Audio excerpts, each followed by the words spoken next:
The following is a special presentation of iRacing on LSRTV, your home for sim racing.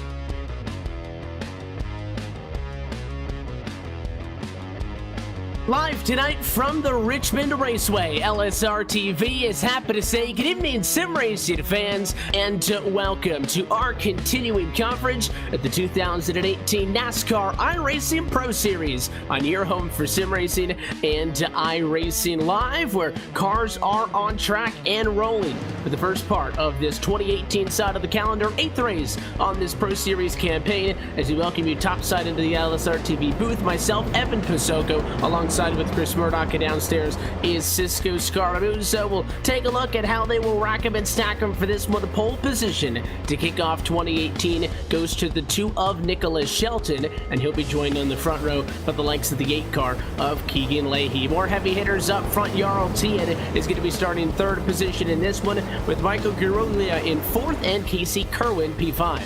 6 goes to Nathan Lyon. Garrett Logan to roll off in the 7th. Brian Blackford going to be 8. Colton Davis Knight rounding out your top 10. Will Cooley. Going to be David Rattler in 11th position, with Brandon Pitgrass, Brad Davies, Jacob Harper instead of Michael Gass through 15th. Alex Bergeron, Glenn Rockefeller, also Mitchell Hunt, Eric Smith, Liam Brotherson through 20th. 21st going to be Robbie Riggle Jr. Dallas Pataska is going to be 22nd. 23rd, Steve Wilson. Jake Nichols going to be 24th. 25th, Adam Benefield. Braden Boulos is going to be 26th. Jeremy B. Davis going to be 27th. 28th, Sahil Mustak and Blade Witt going to be 29th. John Gorlinski rounding out your top 30. And the rest of the starting grid is going to go across the screen, but we get set to go race it here tonight from Richmond as we kick off this run to the end of the season with Nicholas Shelton out in front. Green flag in the air for lap number 1 of 200 tonight from Richmond International Raceway. It is going to be Leahy comfortably back down into P2. Jarl Tien ends up in 3rd, and there is a swap for position behind them. Kerwin jumps up to 4th. He's able to get around Girolia right there, who drops now to 5th. Yeah, it looks like the only car on the outside right now is going to be the 22 of Nathan Lyon and Brian Blackford up there, really trying to fight for the position to get down right now. Lyon's going to be battling with the 12 of Colton Davis, and then the 38 is going to be way out of the groove there, coming out 2, going to slow everybody up on the high side, let everybody go by, and now caution's out on lap 2. Caution flag is out. Race leaders in control, but it's issues with Zoltan Herzog, the driver who was scored in 38th position, has found himself around, and we'll get a second look at this one on the LSR TV replay. Not all too exciting when it does come up, though. Even back that deep in the pack, we were single filed out, and the 57 looked like he just lost it. Going down into turn number 3, the car broke loose on entry. He snapped it back up the hill, and it was a very slow spin, and couldn't quite keep it out of the fence. Gives it a good lick on the driver's side of that 37 Chevrolet, and Herzog gets down the pit road a bit damaged early on as we catch back up to the pace car. Yeah, it looks like he was really high out of the groove there, and when he tried to swing it back down, the car just got really upset and just kind of fell its way around. But really off to a great start here in the race so far. Kerwin, as you mentioned, making up a few positions on Girolia, so everybody really trying to find their way single file through the first few laps here at Richmond. Long way to go tonight, as noted, 200 laps in tonight's NASCAR iRacing Pro Series contest. Happy that you're with us on LSR TV and iRacing Live as we continue to work our way down towards the end of this 2018 campaign. And really from this point on, I think it's the home stretch, if you will. We got things back underway from Sonoma just 1 week ago, but Richmond tonight, Dover in 1 week's time, and then of course Daytona to wrap out the season on the last date of the month. So 3 more weeks consecutively to determine the drivers who will advance into the 2018 NASCAR Peak Canada Series. We talk about this Richmond International Raceway, though. Tight track that clocks in at 3/4 of a mile in length, and of course, running under the lights tonight, Chris. As you typically see on the service, not a lot of people race this racetrack in daytime conditions. There's a lot more grip at night, and any sort of extra grip you can get in a place like this definitely helps out. But it is a very small track just in general, and You look at Dover even in 1 week's time, the two smallest ovals we go to on the season, occupying tonight the third to last, and of course next week the second to last races of the season. Means that these guys can go elbows up and maybe get a little bit physical if you're fighting around P20 or P10, trying to find yourself at a transfer spot. Yeah, and Richmond's always a great track for that elbows up style, Evan. You know, it's one of my favorite tracks on the sim. I say it every time we come here. So it's really just an interesting track to me. And, you know, like you mentioned, elbows up, and it can really eat you up in a heartbeat as well. You know, just like we saw with the 37 there on that first caution. It's a very, you know, difficult track to really get the corners just right. So provides for some really good racing and a lot of great bumping and banging as well. And I feel like cautions are going to be a part of the strategy here this evening. Chat with a couple of the teams pre-race in this one. You can get just a smidge over 90 laps under green flag conditions with the fuel on board. Obviously not enough to be able to just cut this race in half. You'd have to go at least for a two-stopper and split it into thirds. Although, again, if you're going to be getting yellows at a relatively frequent pace, and you know, not a huge deal, and I think that it's not going to be a night of, you know, just straight up strategy, set a number and go for it. I think that that's definitely going to be something that is affected by how this race goes. Again, Richmond is a funky one. You can get a lot of those short runs and a lot of restarts, or you can see these guys really spread things out, and they did a good job on that last one, Chris. Again, the spin at the back came from single file back in 38th position, so everybody did a pretty good job of finding the spot in line. If we could do that again, it's a good way to get a good run in. Yeah, it really was. I was really surprised with how everybody really fanned out and got single file and was really working their way up through the track. So we'll see if they can really replicate that magic here on this restart. Pace car is going to hop back down and in this time through. No changes amongst the top three. It's going to be Shelton coming back to the American Ethanol green flag as this race is back under green flag conditions. Leahy still P2, but the challenge is for third. Here comes Jarl Tien trying to hang on to that position, but Casey Kerwin, good fight topside, is still there. Yeah, that three of Kerwin really working that high side well, really straddling that second groove there, and then you can see him kind of cut down just a little bit coming out of the corners to try to get the run off and kind of minimize the amount of track that the six can use to come up, and you can see him really using the track up in turn one. Look at how close he's getting to RLT in there, but he kind of just shakes up coming out of turn number two, and he's still going to be side by side. It's allowed Garrett Lowe to really reel them back in. And Garrett Lowe's can keep him honest this entire time. The number one Chevrolet tucked up in the back bumper. What this is doing, though, is allowing Shelton and Leahy to get way out in front. A big gap now opening up between second place Leahy and the ongoing fight for third. And obviously you would expect Kerwin to be in a good position. Restarted inside of row two, but it's Kerwin on the outside who's been keeping the challenge there and has been doing a really good job that time by, and led it again at the start-finish line of using that outside to get the runs on the straightaways and at least be there in contention. And this isn't the only side-by-side fight we've gotten going on. Behind them as well for seventh, a fight between the 20 and the 23 of David Rattler in the mix as well. So fighting going on outside the top 5, top 10, but third still in a deadlock side-by-side. Yeah, they've been side by side ever since the green flag dropped here, but it looks like Casey Kerwin may get clear to in here as he's using that outside perfectly. Meanwhile, up at the front too, looks like there was a bobble from the two machine of Nicholas Shelton. Leahy was able to swing by him, pick up the lead, so that's going to move the 8 machine to the front to lead a few laps. Meanwhile, behind them, the battle for third has kind of fizzled away as Casey Kerwin is now able to pick up that spot, but just behind them, look at Colton Davis coming up the back bumper of Garrett Lowe going down into 3, maybe going to be looking for a move. Davis +3 tonight is not one of the only big movers. I know I was talking about Rattler, who did end up winning that fight for 7th. He's +4, but it's not quite in range of the 12-1 yet, as Davis looks to the inside on Lowe that time, not willing to commit to it as he was sitting about a half a car length off the bumper. If you really wanted to, you could dive it down into the corner and make the side-by-side a thing, but I think Garrett Lowe is running that defensive line a little bit, but the 12 another good run at a 4, and the front straightaway very easy to get down low as you really just swing all the way up against the fence, so not much of a challenge there. And Colton Davis, give him another one up to P5. One machine was looking like he might have crossed him over, thought better of it, and the spot belongs to the 12. Yeah, Garrett Lowe is really good at, timing his strikes and not using his stuff up too early. And if this green flag run continues, he's going to make sure he has those tires on that car for as long as he can and try to make the most out of this run, so he knows not to really push the issue at the moment. Meanwhile, back up for the third place position again, Jarl Tien's kind of caught back up to that 3 machine of Casey Kerwin. Kerwin actually pulling away there just a little bit, coming through 3 and 4, so kind of a dead even battle for third at the moment, while Leahy's kind of just walking away from Shelton for the battle in 1 and 2.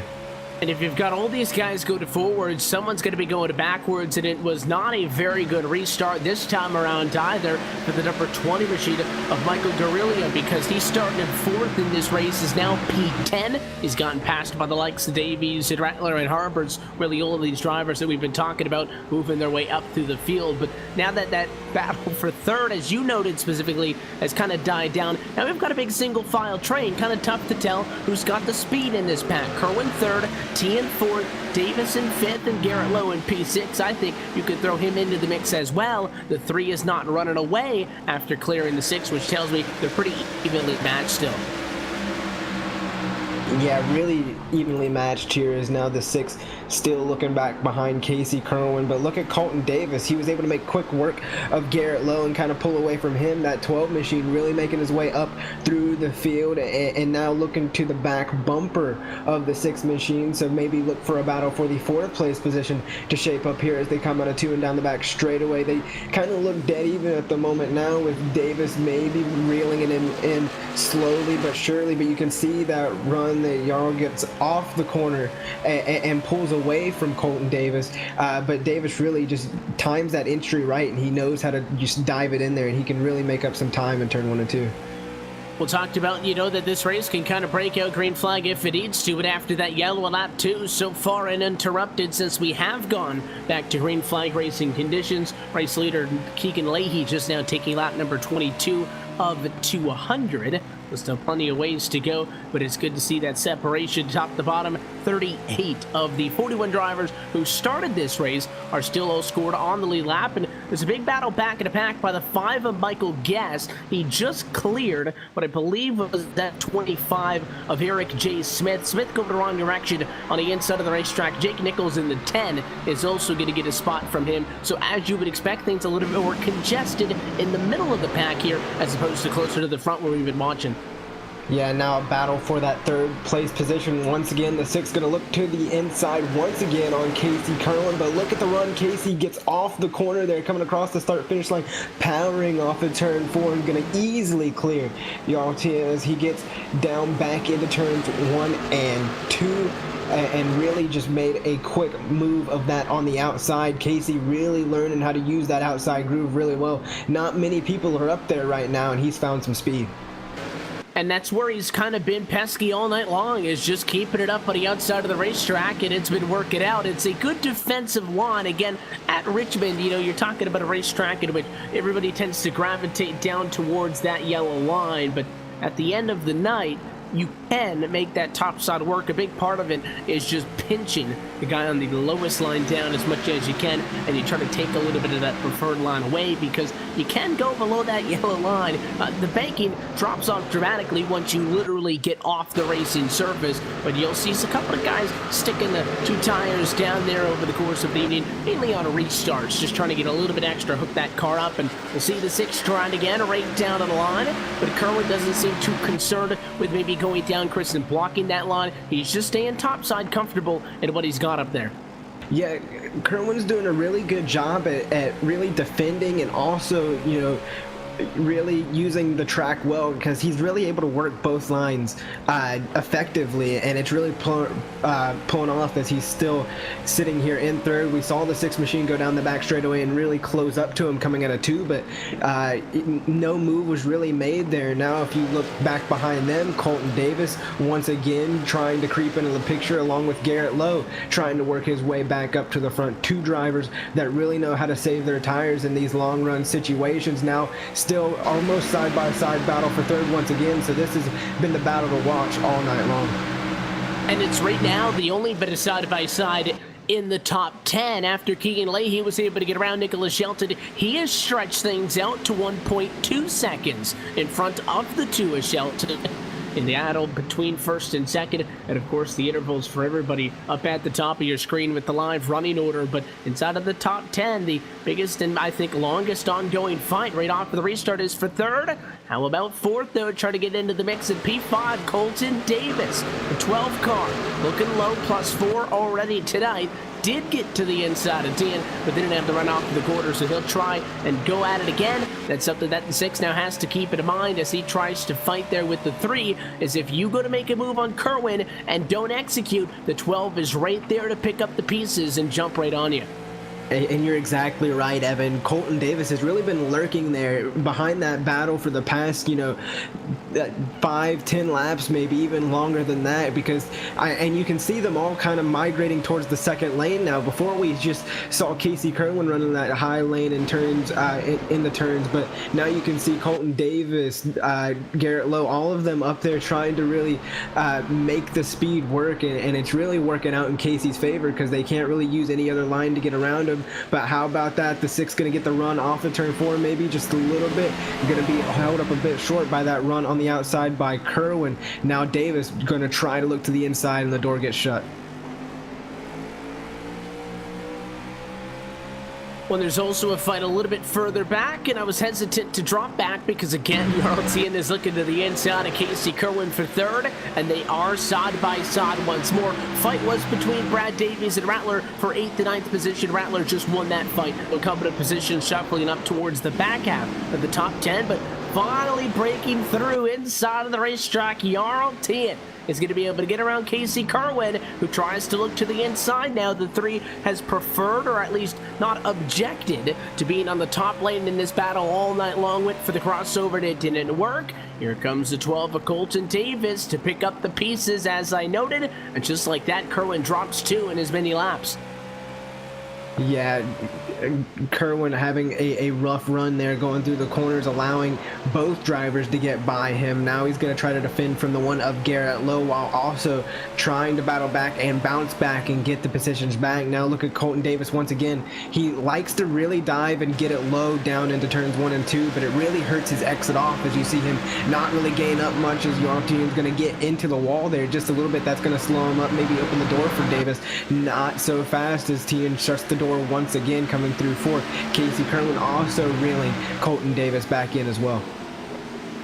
All of this is going to be well ongoing. Garrett Lowe actually with a completely different line. He went way up the hill that time in turn number 1. At least on entry, it looked like he just bombed the entry. But he didn't end up all that bad. And you talk about guys moving around the racetrack trying to find some grip. That's very experimental moves by Garrett Lowe. He's going about 3-4 lanes higher than the cars in front of him. Watch the 12 and a 3 right down to the yellow line. He's sticking about right in the middle of those white hash marks. That's about 3 lanes up off of the bottom.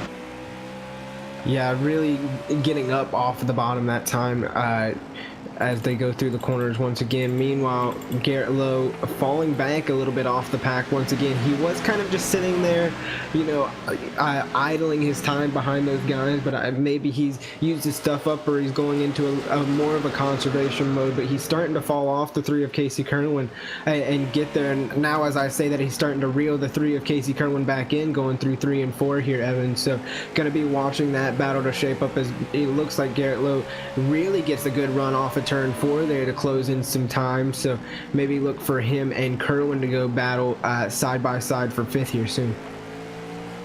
Well, that's the thing. You always got to be up on it. Kerwin went very quickly from 3rd to 5th, and next driver in line is that one of Garrett Lowe, who is kind of backed off of that experimental line. He's tucked back up in line behind the 3 machine, and typically if you're trailing somebody, you have a little bit more of an opportunity to try to move around, see what kind of line they're taking, and that can kind of help you out and try to find an advantage on them. Typically you don't gain much from looking in the rear view mirror, so it's tough for the 3 machine right now, but I don't think that Kerwin is in all too of a dire position. He's fallen back 2 spots, yes, but speed 5, it's exactly where he started this race, and those battles that he got into, again, he looked very comfortable up on that outside line. Really wasn't pushing the issue, really wasn't wasting away those tires. So I think as long as he keeps it nice and in a rhythm, he'll be okay for the time being. And you never know, maybe even try to get up on a 12 with Colton Davis, who goes high a little bit, leaves the inside open. Nothing comes from that, but anytime you leave some space, expect that 3 to stick a nose down there. That's exactly right. You always got to expect the unexpected here, especially with Casey Kerwin, who can really strike at any moment. Looking back through the field, we got a nice little pack of side-by-side action going on here between Nathan Lyon, Michael Guest, and that 5 machine, and then just behind him, Eric J. Smith and Brad Davies. We're doing a little bit of side-by-side action, but now Smith going to get clear of Davies. That's going to move the 24 machine of Mitchell Hunt up into the inside row. So a nice little pack going on here with some great side-by-side action through the back half of the field. Yeah, we have currently 38 drivers still scored on the lead lap. Everybody but Malik Ray, who's 39th, 1 lap down. Nick Morse, who's 40th and 1 lap down. And then Zoltan Herzog, who had the self-spin, is 3 laps down and 41st. Other than that, everybody else has scored on the lead lap. And impressive to note, 5 laps away from quarter distance. And so far, no drivers have gone behind the wall this evening from Richmond International Raceway. I think it was this exact same battle, just a couple of different cars are in it for 15th. The 25 of Eric Smith, and in fact, he's right behind Michael Guest, who I believe was fighting earlier when we checked into the battle for 15th. They were side by side then, and about 15, 20 laps later, they are still side by side. Middle of the pack can't get away from each other, and 15 and the 31 awfully close that time, as Brad Davies fought with Alex Bergeron for 17. Yeah, I've been watching that battle just behind the battle with the 25 and the 24 for a while now, Evan, and you really saw it almost come to an end as Alex Bergeron got in the corner just a little bit too hot there and almost went up into the Brad Davies, but great awareness by each driver to keep it off of each other and maintain that side-by-side battle as Bergeron's still side-by-side with Davies, so everything in the back of the pack really starting to heat up as now you see the 25 working that outside line, going to be on the outside of Nathan Lyon now, so really doing some work on that outside line, and it really shows how much that outside line can work in here later in the runs. Now it's still 2 sets of 2x2. It's Nathan Lyon, the next driver, going backwards in 15th position. Again, magic number seems to be where all of the fun's going on a bit of pack. Good bit of separation in front of them. And by the way, the guys up inside of the top 10 are single file for a moment, which has been rare so far this evening. We can keep our eyes back on this battle with the 25 and the 22 machine. And there's the 22. Lyon is going to hang on. And look at the 24 a Hunt. The 22 a Lyon got tight, got into the door of Eric Smith and about wrecked that race car. He hung on to it, and Mitchell Hunt slid through the middle to the inside to go side by side for 14th, and it might just work out for him as he's got a half a car length advantage in the center of turn 2 and is looking to clear Smith. Yeah, he's looking to clear Smith, and I think he's going to get it out of this corner, but what a save by Nathan Lyon to keep it off of the inside wall, and then amazing awareness by that 24 machine to pick up that position from the 25 and cut down to the bottom. But now the 24 of Mitchell Hunt under fire from the 31 of Alex Bergeron. Look at the inside, and Bergeron going to pretty much clear himself off of the 25's front bumper, take that position away, and now he's going to have his sights set on the 24 of Mitchell Hunt. Meanwhile, like you said, up front, everything pretty much single filed out. There's really a nice 4-car little pack going on as now Casey Kerwin's caught back up to the back bumper of Colton Davis, and Garrett Lowe's not too far behind, and Nicholas Shelton really falling back after starting on the pole, going back to third, and now going to be under fire from Davis, Kerwin, and Lowe here in just a short amount of time. And you're getting into the point now where you would expect some drivers to start thinking about headed down to the pit lane. We mentioned that you can go a little bit over 90 laps with the fuel you've got on board. In theory, you get a couple of laps of yellow. You could try to stretch this thing, but the one and only yellow that we've seen this evening that happened earlier on is not going to turn this into a one-stop race. So if drivers are interested in keeping things nice and even, about lap 66 would be when we would expect guys to first come down pit road. It's only 12 laps away from where we sit at the moment. So keep that in mind as we continue to work. But as of next time by, it's going to be a 50-lap green flag run. Yeah, and now just the 50 lap, like you said, approaching the 50 lap green flag run right now, having a battle for the third place position. You keep seeing Colton Davis look to the inside, but he can't really get the run to stick. Now he's going to really try to get it off of turn 4, but Shelton just holding his own on that outside line like we've seen so many other drivers do before. Davis still going to try to keep the nose there and does, but I just do not think he has the tires nor the car to really keep up and stay there with Shelton and maybe even complete that pass. And it's really slowing him down because you can now see Casey Kerwin, Garrett Lowe really start to reel those drivers back in. Yeah, it's once again kind of a 4-car stack up here. There is some lap traffic on the horizon. It's the 26 car of looks like John Bap Charles, who is the first driver 1 lap down. He just got passed up a couple of laps ago by Keegan Leahy, and looks like the 26 machine is staying as high as he can, but Shelton going to get a little bit tight that time, almost allowed Davis to get to his bumper, but it will be an uneventful meeting of the minds as the 26 stays topside. It might hurt Davis though here on exit, and it will. The 26 occupies that top line. It's going to hurt the 12's run off and also hurts his entry. Not going to be a huge difference, but looks like Shelton gets maybe a car length and a half or 2 out of that one, and that's some more than plenty for the 2 team, who I think is just trying to hang on as these tires really fall off and try to get to the pit stops. The fastest lap that Shelton's put down tonight was a 27.17 last time by, a 22.4, almost talking about 2 seconds of fall off each lap now with wear on these tires. Yeah, the tires are really falling off, and now you can see the battle for the 3rd place position heating up once again, going down into turn 1. Look at Colton Davis really force it down in there on the inside of Shelton, and he's gonna make it stick this time. Going into 3 and 4, gonna be side by side. Can Davis complete the pass this time by? You can see Shelton still hanging on the outside line, really holding his own out there, and it's really just proven tough for Davis to really complete the pass. He can get there. He can get there all day long. Now look at him really getting the run off of turn 2, but not going to quite be enough as Shelton going to power back by on the outside. I feel like, you know, these guys haven't not been side by side for any length of time, more than maybe 5 laps this evening, and you know, again, been trying to let you know what's been going on throughout the field. By the way, they're still side by side for 15th as well, so that's another continuing trend. But when you gotta fight inside of the top 3, you gotta watch it. And Colton Davis trying to get to a race high P3 if he can complete the pass on the 2 car. Again, started in 9th position, one of the biggest movers so far, at least in the top half of the field. But you saw that bobble on exit, and with that tire wear, the guys on the inside of the racetrack who can't get back to the gas as soon are trying to get back to the gas too hard to compensate, and that's where they slide. Shelton also had a little bit of a slide that time, but these guys look very evenly matched at the moment, and they're getting really tight on each other. Yeah, they're really pushing the issue, getting really close.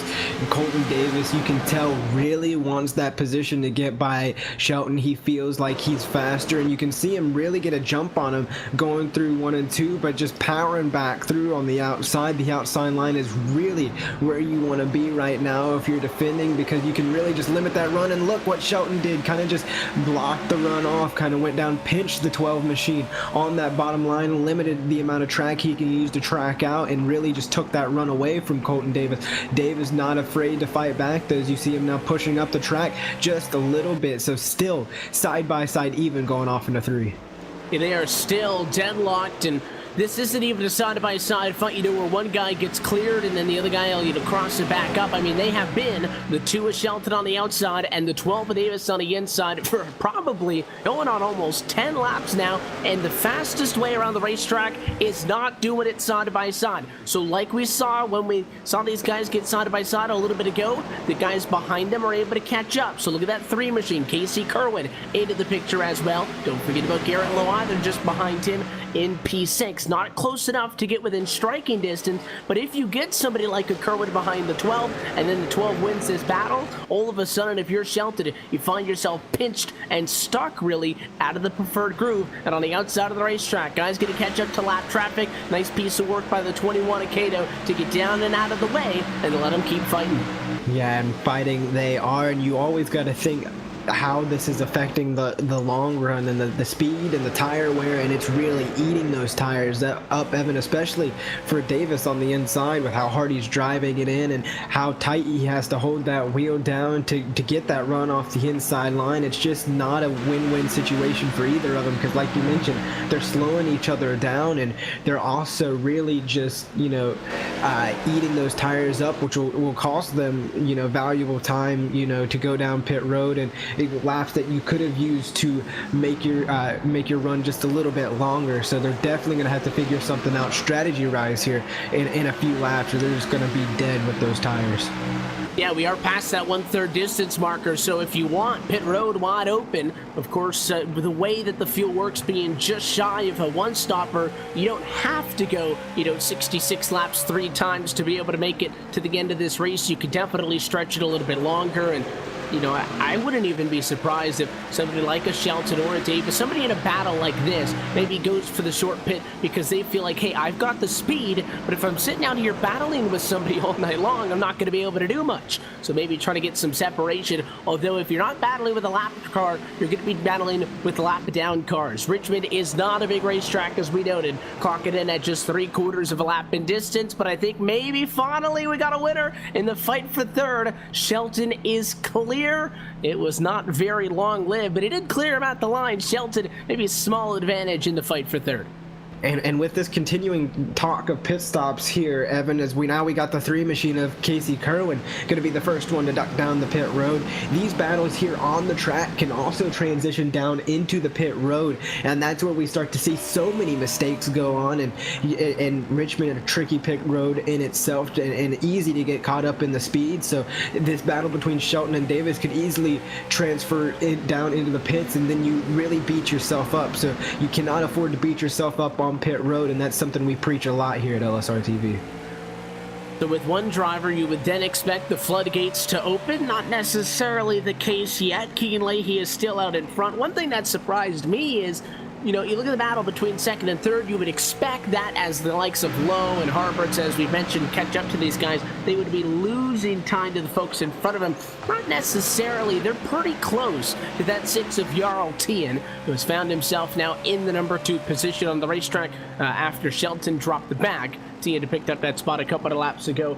It seems like a lot longer ago than it was now, though, which is how long that this fight has been going on for. And you know, Tien hasn't really been able to pull away from them. He has a comfortable 7/8 of a second, so it's not like it's a, you know, rough 'em and tough 'em fight as they go, but Tien's still nowhere near Leahy. That 8 car all by himself up front, I would assume wants this race to stay green because he has that flexibility on, of course, you don't need to come down at a certain or specific time, and of course, he's got almost 2 seconds of an advantage. Keegan Leahy doing a great job right now, took over the race lead if you're just tuning in with us now.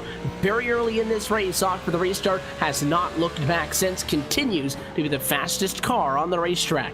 And we finally have a winner with the battle for P3. Shelton going to edge his way out. Never mind, Davis going to drive it into turns 1 and 2. Never mind, Shelton going to power off at turns 1 and 2 and take that position. And now you see Davis under fire from the 40 machine. That's going to be Joshua Campbell. He's 2 laps down, but you also got to come into fact, you know, they were battling with the lapped cars before this and really side by side. Now everybody that's out on older tires have to worry about getting run over by all these people with, you know, fresh tires. You almost see Jarl Tien get hit in the back bumper by that 40 machine who's trying to make his way quickly around this field. So fresh tires definitely going to be an issue for passing here in these next few laps.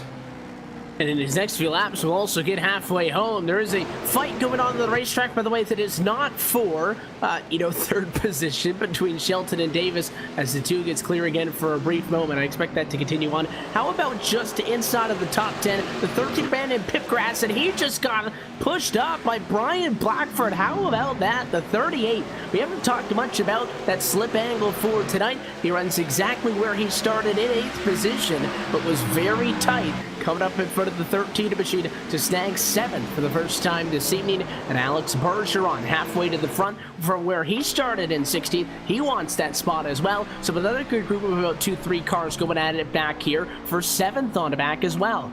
Yeah, and we've really seen that 31 of Bergeron do a really good job at making his way up to the field. You see him get a little bit of a bobble out of turn 4, so that's going to make him retreat back behind Brian Blackford, but he's really made a good run of these first few sets of tires, and now you see him maybe trying to change it up and get on the second group. Not going to really pay off for him as Blackford really going to power off the corner there. Meanwhile, up front, looks like Shelton is going to be on the outside of Tian now, as he's now caught back up to the 6th machine. Not sure what that's about. Maybe it's the lap traffic in front of him really holding that 6th machine up. So now maybe we saw Shelton and Davis going at it side by side for many laps. Now maybe we're going to see Shelton and Tian go at it, or maybe even a 3-car battle for this second place.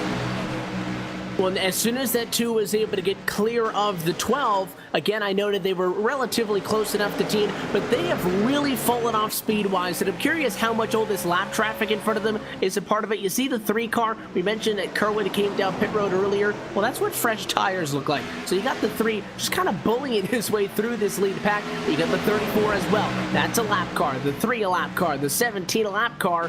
All of this going on as we try to fight for 2nd, 3rd, and 4th position, but Tian was only 1.8 seconds off for the race leader about 10 laps ago. That's now 3.1 seconds. So they have really started to fall off, and I'm surprised they've yet to come down pit road. Yes, you kind of said that that window opened at about lap 66. That was 18 laps ago. I talked about that window of leeway, but I mean, these guys are really going deep into the run.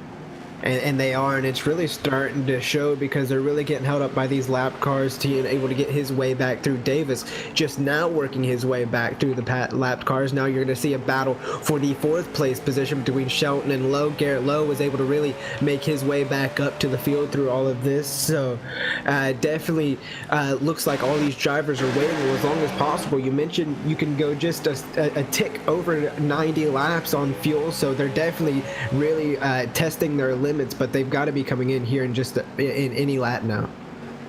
And this discrepancy between, you know, when we saw drivers come down with Kerwin, and obviously a couple of laps after that, because I think he was one of the first guys from the top 10 to actually come down and pit. And when these guys are pitting, is also going to affect when you pit that second time to be able to make it to the end of this race. You could have somebody like a Kerwin pitting with well over maybe 50, 60 laps to go, whereas these drivers may be trying to stretch it so that final pit stop is only going to be maybe 15, 20 laps away from the end of the race. You would have to spend less time on pit road for fuel, but also you could maybe try to take a battle and, you know, maybe go just 2 tires, try to mix things up, limit your time on pit road to counteract the fact that you might not be as quick on that last run to the end. All of this, again, assuming that this race can stay green. We've been green for the majority of this one after a single car spin early, but you can never say never. But a short track like Richmond, and ironically enough, at the very end of a run like this, Chris, when you would expect guys to be the most spread out, is probably one of the most treacherous points in the race, because you've got guys on tires that are barely hanging on. They're slotted all over the racetrack and to be sawed in that fight for second. You've then got all those fast cars on fresh tires trying to fight through all of the middle of that. Very easy to find yourself in an issue out of nowhere, really. And it really sneak up on you out of nowhere as now you see Davis try to look to the inside of the 6th machine, maybe try to get one more position before he takes his car down pit road, because we are just getting ready to cross the line and complete lap 90. So their fuel days are limited here on these first few sets of tires, Evan, and on this first little stint. But you also got to think if you're really pushing the issue and giving yourself all and pushing it all the way towards the end of the fuel run and trying to get as close to the end as possible before you have to pit again, you're really not leaving yourself a whole lot of room for error to kind of make up if you make a mistake, and that's to each their own. But I really think Casey Kerwin, who pit a long time ago, it seems like now, is definitely in the best position, because if he does go down pit road and make maybe one little minor mistake, he can still work his way back up. But for these guys, it's going to be a tough mountain to climb, especially with them slipping and sliding like they are now at the end of this run. Oh, and caution flag is going to come out at lap number 92. I was just about to say that we are right at that fuel number, but you're probably just laps away from it, because again, you did have a yellow and an opportunity to save some fuel, but a spinner and a caution at lap number 93. All those drivers who pitted 29th on the back, a lap down, this changes everything. And it does, and it looks like it's the 36 of Brandon McKissick getting maybe a little bit of help between the 22 of Nathan Lyon. Definitely a little bit of help there coming out of the corner. Evan, is the 22 really gets up into the 36, and look at Casey Kerwin narrowly avoided, but for the 23 machine of David Rattler, there was nowhere to go and just kind of piled into the 36 machine. But a quick caution, everybody able to get it back and really going, but very, very unfortunate for, you know, that 36 machine.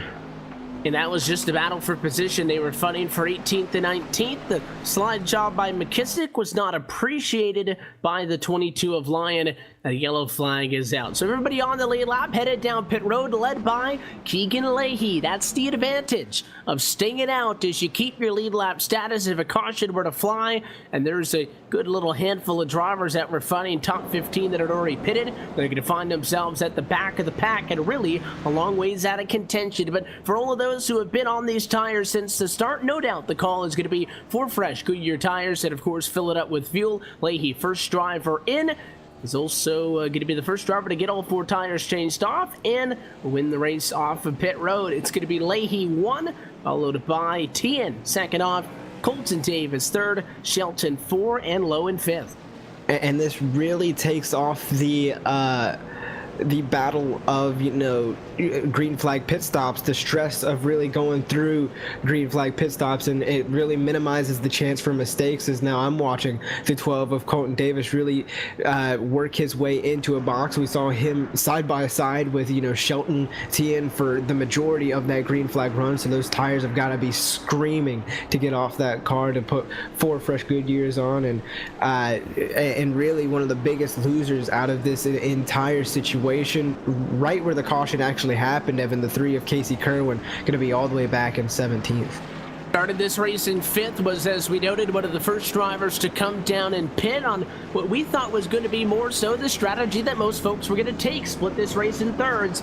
And unfortunately for him, yes, he does, you know, have the fresh tires, and I'm sure he's got a fast enough race car to be able to fight with the guys in front of him, but life is a lot more difficult for the likes of Kerwin, who started 5th in his 15th, and even Nathan Lyon as well. Don't forget about the 22. He started up top 10 P6, also got caught out on all of that. He was involved in the contact, and he's 16th position as well. Meanwhile, the likes of Leahy and Tien are some 7 or 8 rows in front of them on the racetrack. Now, restart's going to come just shy of 100 to go right here at the midway break in this race as we pace on lap number 97 to 200. So there, yes, is a long ways to go. But if we go green for another big, long, maybe 88, 89 lap run like that, you know, that I think is almost the best scenario for the guys back in the pack, Chris, without getting, you know, too technical. And I'm sure they would like, you know, a couple of laps and then a yellow and a couple of laps of the yellow. So you keep bringing guys back to you. If we get a long stretch like this, and the fact that we're still going to need one more pit stop to be able to make it to the end of this race, I think a green flag run-in would be the best news for those drivers because they can play with that strategy. Now, they've already been bitten on being on the wrong end of the strategy, but I think if you want to get back up front, you can't shy away from that, and you've got to try something else. You've always got to take the risk or you won't get any reward here, Evan, so definitely gonna have to try and gamble with that strategy if we do get this green flag run. But that's a whole big if, because we know how Richmond can get, like you mentioned at the top of the broadcast. It's a really tough track, and cautions can really breed cautions, as with any track. But Richmond definitely a tough track to tame on these restarts. We saw them do really well in the first opening restarts, but this is a whole nother battle. They've been battling for a good solid bit of time now, up over 55. The green flag's back out here. Leahy's going to lead him back down. And Leahy in control, no issues as we're single file up front. Brack Green at lap number 99. Tien's going to end up second in all of this. Looks like Colton Davis in the 12th to 3rd. And single file with Shelton 4 and Garrett Lowe P5. First fight behind them, and a yellow flag behind in the pack. If you slow things down off for the race start, and got a couple of cars diving around on the back straightaway. Trying to find the number who was involved in that one, and a lot of smoke. Hard to find the car. Yeah, kind of. John Gorlinski, I got him. There you go, John. It's a bright car. You think I would have noticed it, but he straightened her out pretty quickly. It was close, though. It was a single car spin. As we get a look up at it on the replay, the 34 just lost it in turn number 2. He almost got tagged by, the 36 car barely misses him. That's Brandon McKissick topside at a 20 out of the 37, sorry. Zoltan Herzog avoids him down low. Gorlinski spins it around and keeps on going. Could have been a lot worse. Instead, we have our second single car spin of the afternoon. And it's really almost like we saw with that 37 machine there, Evan, except at the opposite end of the track. He kind of just looped it around and got it really back going quickly. Lucky for him, he didn't really make contact with any of the wall. He was able to get it going back again. But could we be seeing a little bit of deja vu? Because we know what happened the last time that a single car spin happened. We were green for a really, really long time. So I think that's exactly what these drivers want as well. So we slow things down. Nobody's going to be coming down to the pit lane, and this is kind of exactly like what we saw with that early yellow at lap number 2. It's just outside of the window of making a big change on the field strategy here, to where at the end of the day, I don't think it's going to be much. Of course, it's going to help out the likes of, an 11 car Robbie Frabel Jr., who gets the wave by. He'll get back to the lead lap in 32nd position, but with nobody pitting, it's not going to give the likes of, Sahil Mustak and Dallas Pataska, Nick Morris, any of those guys to be able to get a lap back. But the good news remains, and I'm just checking all the lap cars to be sure, but I still think, Chris, we've got all 41 cars on the racetrack. Yeah, just double checking, and it really does look like that. I can see the 21 going off the pits and everybody on the track. So yes, all 41 cars still on the track, and that's amazing to be almost up over halfway here, Evan. So definitely props to all these drivers, and you can tell the field is really here tonight, especially at Richmond, where it can be so tricky and so easy to make mistakes. And we've seen a few mistakes, little minor mistakes with those single car spins, but really good action, a lot of side-by-side action, throughout the day. So, and by the way, out of those drivers, 32 of them still scored on the lead lap, but I think they got 6 total with Mustak, Pataska, Morris, Gorlinski, Charles, Fickle, and Cato.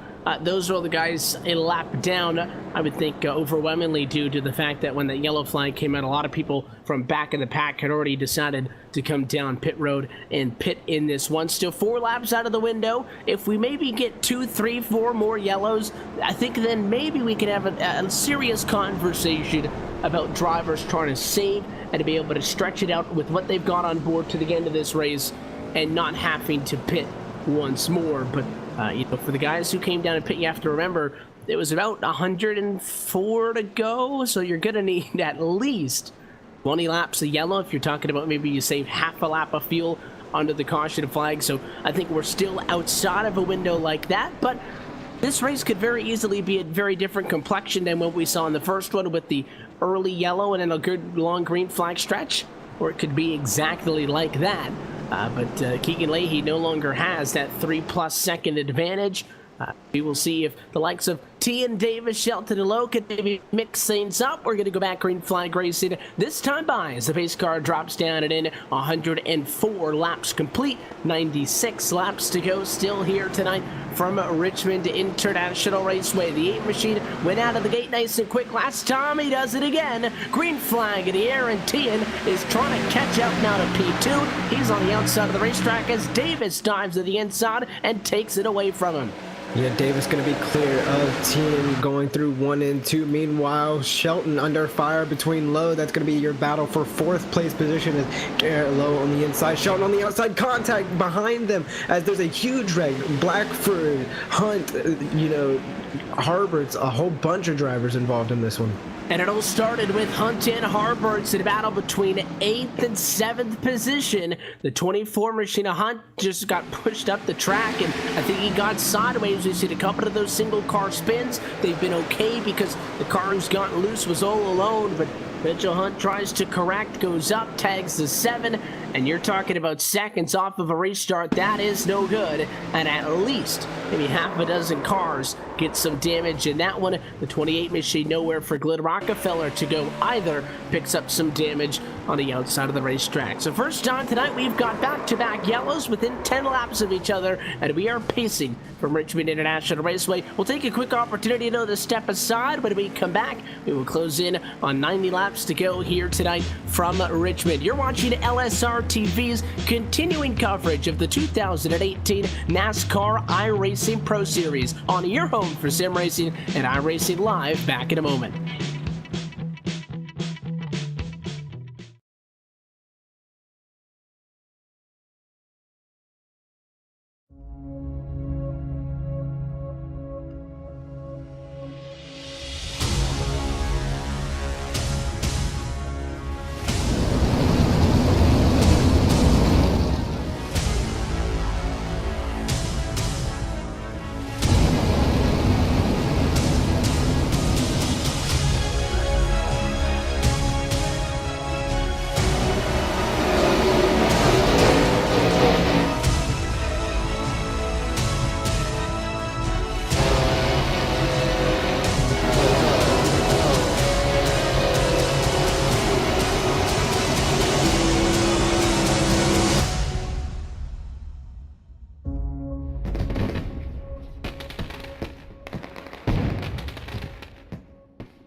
Red Bull GRCs are now available on iRacing.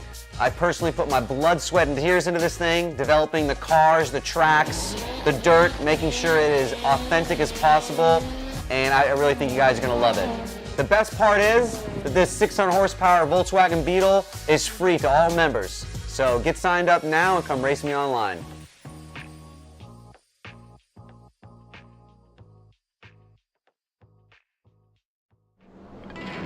Back live from Richmond, the green flag just now back out into the air, and it's Keegan Leahy. Not as good of a jump as last time, though. He's been way out in front of everybody the last two, but Colton Davis, Jarl Tian keeping him honest as Tian tries to get second position back. He lost that spot on the last restart, and Colton Davis went from third to second, and he's trying to do the exact same thing. Not going to happen, though. Davis clear tops on and maintains in second. He's now closest battle at the front for P4 low in front of Shelton. Yeah, that battle kind of rekindled, but now Shelton going to have to really fight off Bergeron, who's done a really good job making his way up through the front so far from 16th to 6th. So great job by Bergeron as now he looks to the inside of that 2 machine of Shelton, but not going to quite be able to make it stick, as now he's going to try to power back down the inside, and Shelton going to easily shut the door on him. So everybody kind of single filing out throughout your top 10 and not really push the issue right now, is now Shelton able to get past Tien and kind of clear him and maybe have his sights set on the lead with Lee.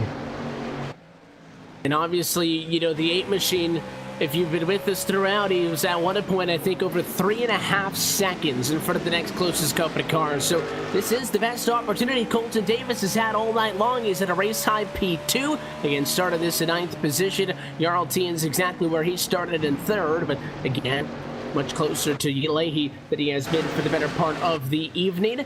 But it just doesn't look like they've got that little bit extra, and it's not blatantly obvious if it's into the corner or off of the corner, but Keegan Leahy just too quick to catch. He did get a little bit sideways that time in 3 to 4. Davis closes the gap, drives her in hard, and is just a car length off the back Declan.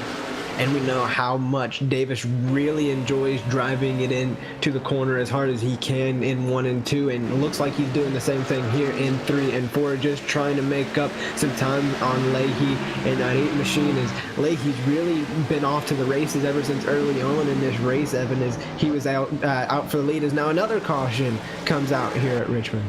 Well, talking about how the second half of the race could be different from the first, and now 3 yellows since the halfway point, and a pretty soft one with a 41, I believe, of Brian Frickel is where it's going to come from. Brian Frick, sorry, but the 41 just lost it coming into the corner. Looks like turn number 3. The car brakes sideways, and he might have saved it anyways. The 32 guessed low, guessed incorrectly, and did tap him, so maybe that's where the yellow flag came from. But Frick did a really good job of not just nosing it into the inside wall. That pit road wall is so close to the racetrack, down at that end of the racetrack, and pretty soft caution flag comes out to slow us down again. Yeah, but there is still a little bit of damage to that 41 machine. You got the hood popped up there on the left side, but definitely a pretty soft caution. As now drivers coming down pit road. Leahy's going to lead them down as Davis, Tien, Lowe, and Shelton round out your top 5. And now as drivers pit at 119, this is inside of the fuel window to be able to make it to the end of this race. And with the amount of cars still on track, I don't see anybody giving up track position for tires as a feasible decision later on. So this is it. Get 4 tires, fill it full of fuel. But look at the 8 machine of Keegan Leahy. He's going to go right side tires only. He will win the race off of pit road, but that's a big gamble. Nicholas Shelton, who's 3rd off of pit road, also goes with 2 tires only, hoping that those left sides, only being 25 or so laps old, is good enough to get him to the end. But that should be, assuming you don't get yourself into an accident, the last time all these guys up front are on pit road. Yeah, and how about Eric J. Smith in that 25? Came in at 9th, or came in at 8th, I'm sorry, just kind of come out right behind Leahy, as we have a few drivers staying out. The 32 of Cooley, Guerrilla gonna stay out as well, and Nichols in that 10 machine gonna stay out. So we'll see how Leahy does working his way back up to the traffic, because we've seen him up at the front, started 2nd, took the lead early on, but now he's gonna have to work through all these guys with slower tires, and it could really test his strengths, and he can't really afford to fall back. He's gonna be on that outside line, which is proven to hold its own here throughout the race, Evan, but on those restarts it can definitely be a tough place to go. And if you're noticing the new name up at the top of the board, it is Jake Nichols in the 10 Ford, who just confirming decided not to come down to the pit lane that time. He was in 19th at the time. He's not the only driver. Stay out in this one. The number 20 car started up front, dropped the back outside of the top 10, but is back up there in P2. You've got the 32 Michita Cooley up to 3rd, and then you find Keegan Leahy in 4th. Interestingly enough, with Eric J. Smith in between, he and Nicholas Shelton, 25 car, started this race at 19th position. He'll also take a little bit of a roll of the dice on the strategy game and bump himself up to P5. You know, Leahy is going to be outside of road to 4th, with Shelton also going to be outside of that road because of Smith in between them. This could actually work out for Leahy, depending, Chris, on how quick he gets through this traffic. Maybe use some of these slower cars as a buffer and stretch things back out. But contrary to what I would have expected, at least, more yellows at the halfway point than what we saw in the first half of the race now, with 3 since we've crossed lap 100. Yeah, and another thing I'm really going to be paying attention to is, you know, 2 tires can provide a really big threat, and it could really cause for some tire spin and some really ill-handling cars. And I'm also going to be watching for the cars to stay out, because it's going to be weird to see how Leahy jumps compared to them. Going to have to be a little bit easier on it, being that they are older tires. So tire spin may not be a little that big of an issue, but still going to be there.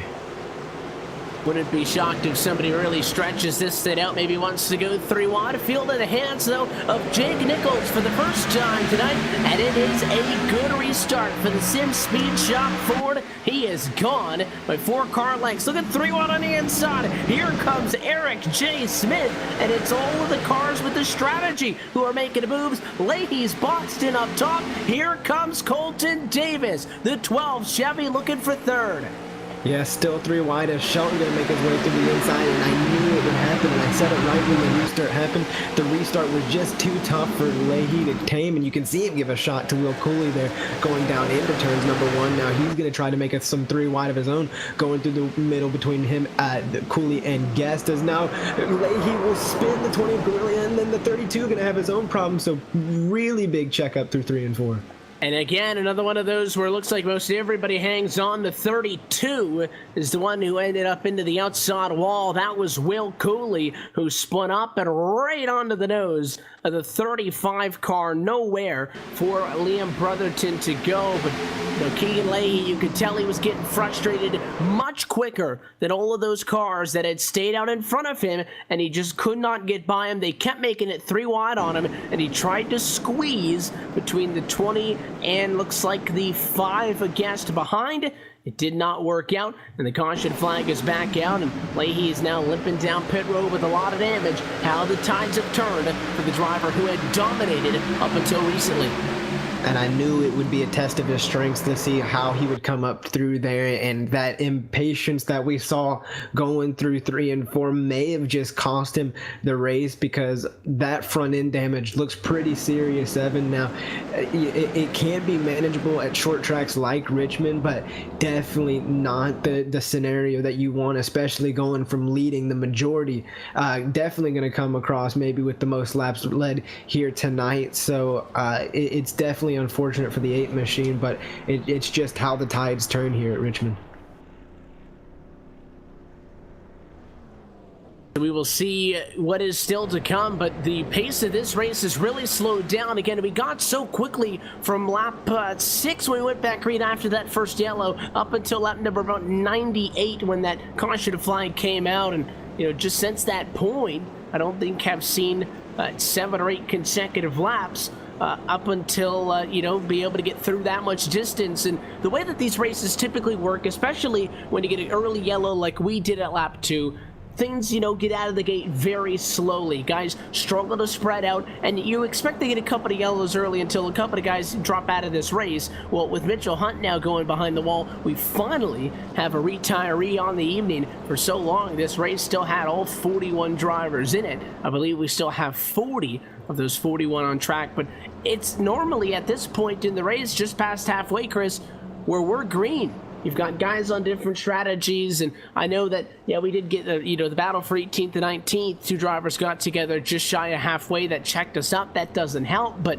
this is what I would have expected to see early on. And you know, the likes of Jake Nichols and Eric Smith have got every right in the world to stay out and go up front, but I don't think that's helping things either, because you got guys like Davis who are just simply taking advantage of things, and the seas kind of part. He finds it open, and all of a sudden he goes +4 on 1 lap. He's in 3rd, compared to the guys like Leahy who have the better car and just can't get anywhere. When you got guys getting frustrated like that, they're not just going to back off and take it easy, so it might be a little bit difficult to get out of this rut we've caught ourselves in, at least until the likes of, you know, Davis and Shelton can get all the way back up front and those other guys get cycled back mid-pack maybe. Yeah, and you're exactly right, Evan, but how about Eric J. Smith with that move where the outside line checked up? He basically went 3 wide, and that's when the seas started parting for Davis and Shelton. Eric J. Smith having a great restart there, going to be finding himself on the outside of row 1 just with Jake Nichols, but Davis and Shelton definitely have a little bit of a rut to work through. They've got to get past these 2 guys up front, but then you still got the people behind them. Like, how about Michael Guest, 15th to 5th now, going to be sitting up there, so great run for the 5 machine, and Guerrilla going to be up there, so a whole lot of new faces up in the top 10 as we get ready to restart this race. And nothing bad about that. Only 3 drivers who run top 10 right now started inside of the top 10. A couple of them up there by strategy, but a couple of guys like Pip Grass and as well Will Cooley have been grinding all night long. The pace car's back down at it, and we'll try it again at lap number 130 with 70 laps to go from Richmond, and it is another good jump by Jake Nichols. He'll be 2-3 car lengths in front of the fight for second. That one's going to go handedly to Colton Davis. The 25 machine is going to keep it as topside, but I think that the 12 should be able to get it this time in 3 and 4. A little bit of a bobble, though, and you can't make a mistake. Smith now right back in it, now nose to nose. And you really can't count that outside line out, Evan, if you just see how Eric J. Smith has worked it, but now he's going to get way out of the groove, going to force a really tough predicament for Michael Guest there, going almost 3 wide. Now Shelton's going to look on the inside of Guest, but amazing by Eric J. Smith to keep that position in that 25 machine, but Colton Davis going to be able to pick up P2. Now he's got a sight set as he dives it into turn 1, going to be sticking the nose, and does get the nose in there on the 10 of Jake Nichols as a caution comes out once again. Just trying to find this one. It's going to be back in the pack again. Everybody trying to avoid it is Nicholas Shelton. The number 2 car was running in 5th position. He was side by side with Michael Guest. He just overcooked it. You talk about the frustration that these fast guys have been feeling all of a sudden with a bunch of cars all over them. And we saw Leahy get a little bit frustrated. He made an uncharacteristic aggressive move that ended up taking himself out. And this time it's Shelton who just overdrives the corner, spins it around, and it was almost okay until he got plastered for the 27 of Adam Benefield. And how about that? The drivers that start on the front row finding themselves in a lot of trouble pretty late in this race, definitely going to have a lot of time to make up, if they can make up that much time. I mean, Shelton going to find himself all the way back in 32nd, so that is just crazy. The front row is now towards the back row. Yeah, probably the best 2 cars of the night, just like that out of this thing. And with all of the shuffling up at a score-rated pilot, let's take this opportunity to take a look top to bottom at your iRacing Midway Race Break, brought to you by iRacing, the world's premier online racing game with professionally sanctioned racing with the likes of NASCAR, IndyCar, IMSA, Global Rally Cross, the World of Outlaws, and so many more. At lap 134, Jake Nichols is your race leader. He's brought us back to the green flag the last couple of times. He's in front of Colton Davis as they run right now. Eric J. Smith is still running in 3rd with Michael Guest at a race high P4 and also in P5, the number 20 machine of Michael Garuglia. Just behind them, Brandon Pipgrass is running in 6th position. Jarl Tien is trying to claw back up front. He's in 7th. As we run right now with Garrett Lowe at 8th position. Casey Kerwin is 9th, and Liam Brotherton is rounding out your top 10. Nathan Lyon going to go from 6th to 11th while we go through this full field rundown. Blade Witt, how about him in that 14 machine? 29th to 12th. Brandon Bulow is going to be 13th, 14th. Alec Bergeron, Jeremy B. Davis going to be 15th, 16th. Brad Davies, Dylan Jones going to be 17th, 18th. Randall Falks, 19th, going to be going to Robbie Riddle Jr. And then Benjamin Nelson going to round out your top 20. Brian Blackford runs in 21st position. Stephen Wilson is 22nd, with Jacob Harper's 23rd. Keegan Leahy back in 24th position, and David Rattler in 25th. Just behind them, P26 is Dallas Pataska. You got Sahil Mustak in 27th. Gator Rockefeller Jr. 28th. Adam Benefield, involved in an accident, got knocked from behind into the spinning car in front of him, is 29th, and Will Cooley rounds out your top 30. 31st going to go to Shelton after that caution that we just had come out. 30 32nd going to go to Sean Charles. 33rd, Joshua Campbell. Nicholas Morse going to be 34th. 35th going to go to John Gorlinski. The 21 of Cato going to be 36th. Malik Ray, 37th. Brian Frick going to be 38th. 39th. Zoltan Herzig is going to be 39th. 40 goes to Brandon McKissick. And rounding out your 41 car field, Mitchell Hunt. To look top to bottom at your iRacing midway race break. For more information on the wide variety of sim racing possibilities online, you can visit iRacing.com to sign up today. And thanks to our friends at Global Rallycross, you can visit iRacing.com/membership and use the code PR-GRC for an opportunity to start your career on iRacing with a 3-month membership for only $5. That's promo code PR-GRC. That is valid on new iRacing memberships only. More information at iRacing.com/membership. This race is closing in on 60 laps to go, and kind of waiting for one more, domino to fall per se. Is this 20 of Jake Nichols going to be able to hold on to this? He decided to not come down pit road. He doesn't have the fuel to be able to go to the end, but then a lot of yellows, unlike the 12 of Colton Davis, and the 10 not going. You saw the 12 try to guesstimate it. The 10 really slowed it out, and somehow he's in front in turn 1. Yeah, the 10 really playing a whole lot of mind games there with the 12 of Colton Davis. Now Davis going to have to play defensive between Eric J. Smith. Not going to be too much of a problem, though, as now Davis going to look to the inside of Jake Nichols. Nichols on the outside. We see how good the defensive line is up there on the outside line. You can really control a lot of the pace up there, and Nichols really holding his own for the most part. Now just behind them, a battle between Michael Guest and Eric J. Smith. Guest going to back off, but this battle for the lead still going on, as now it looks like Davis is going to clear. Nichols is now Smith looks to take the next available position. Kind of just looked like it was a matter of time until the 12 was able to get on through, and John Gorlinski lap traffic not all that far out in front of these guys. Then you've got Smith on the inside, really squeezed to Nichols' top side. These are two drivers who decided to stay out at that yellow flag with, I believe it was at that time, 82 laps to go, and they are doing a good job when you consider that Nichols started this race in 24th, that he was third that time by, and Eric J. Smith, who started 19th, is second. Even if they don't have the speed of the Michael Guests and the RLTians on a long run to the end of this race, anything top 10 is a big win for those guys. Yeah, consistency is key, and just coming out with a big one, it can never hurt. So as we see the side-by-side battle between Nichols and Guest really continue, as Tien gets really loose on the inside. They're still out of the groove, as now Logan have to go to the outside to try to avoid that 6th machine, but huge bobble from that Tien. But just look behind him, Casey Kerwin.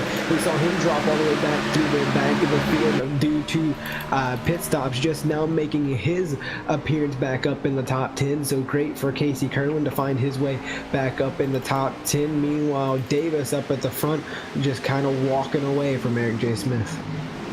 He's stretching things out 0.4 of a second is a respectable gap. And for Michael Guest, again, he's somebody else who's plus 12, but he did not take that strategy call to kind of shake things up and get up here. He's been inching his way towards the front for the better part of the evening, and they'll be the next couple of drivers to work around John Gorlinski, who just now falls 2 laps down in this race as we run at lap number 144. But, Jarl Tien, he's been boxed out, can't get to P5, and the real big benefit, and I think the hardest couple of laps that the Nichols group, had to deal with was right off of that restart, Chris, when they had the old tires and everybody else had that cold, fresh rubber.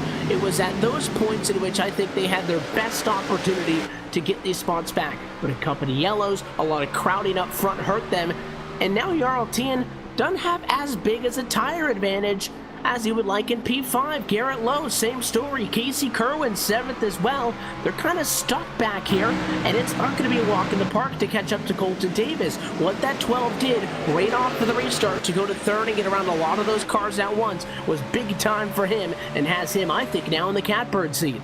And it's really proven off, because we're just getting ready to approach 50 laps to go, and we talked about that pit strategy with those yellows. That may have throw a little bit of a wrench into things strategy wise, and now here's another yellow out as we slow it back down here once again.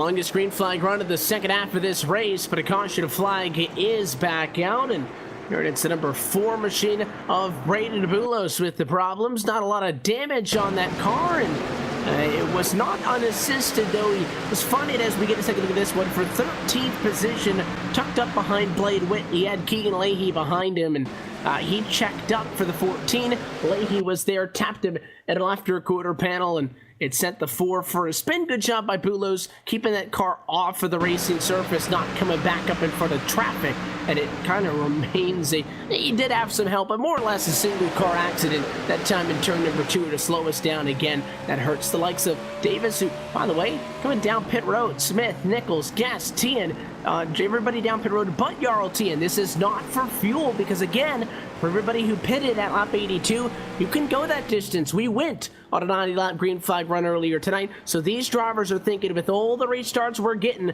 we want fresh tires to help out, but this now completely negates any tire disadvantage or advantage, and a big win on the strategy call for Eric Smith and company.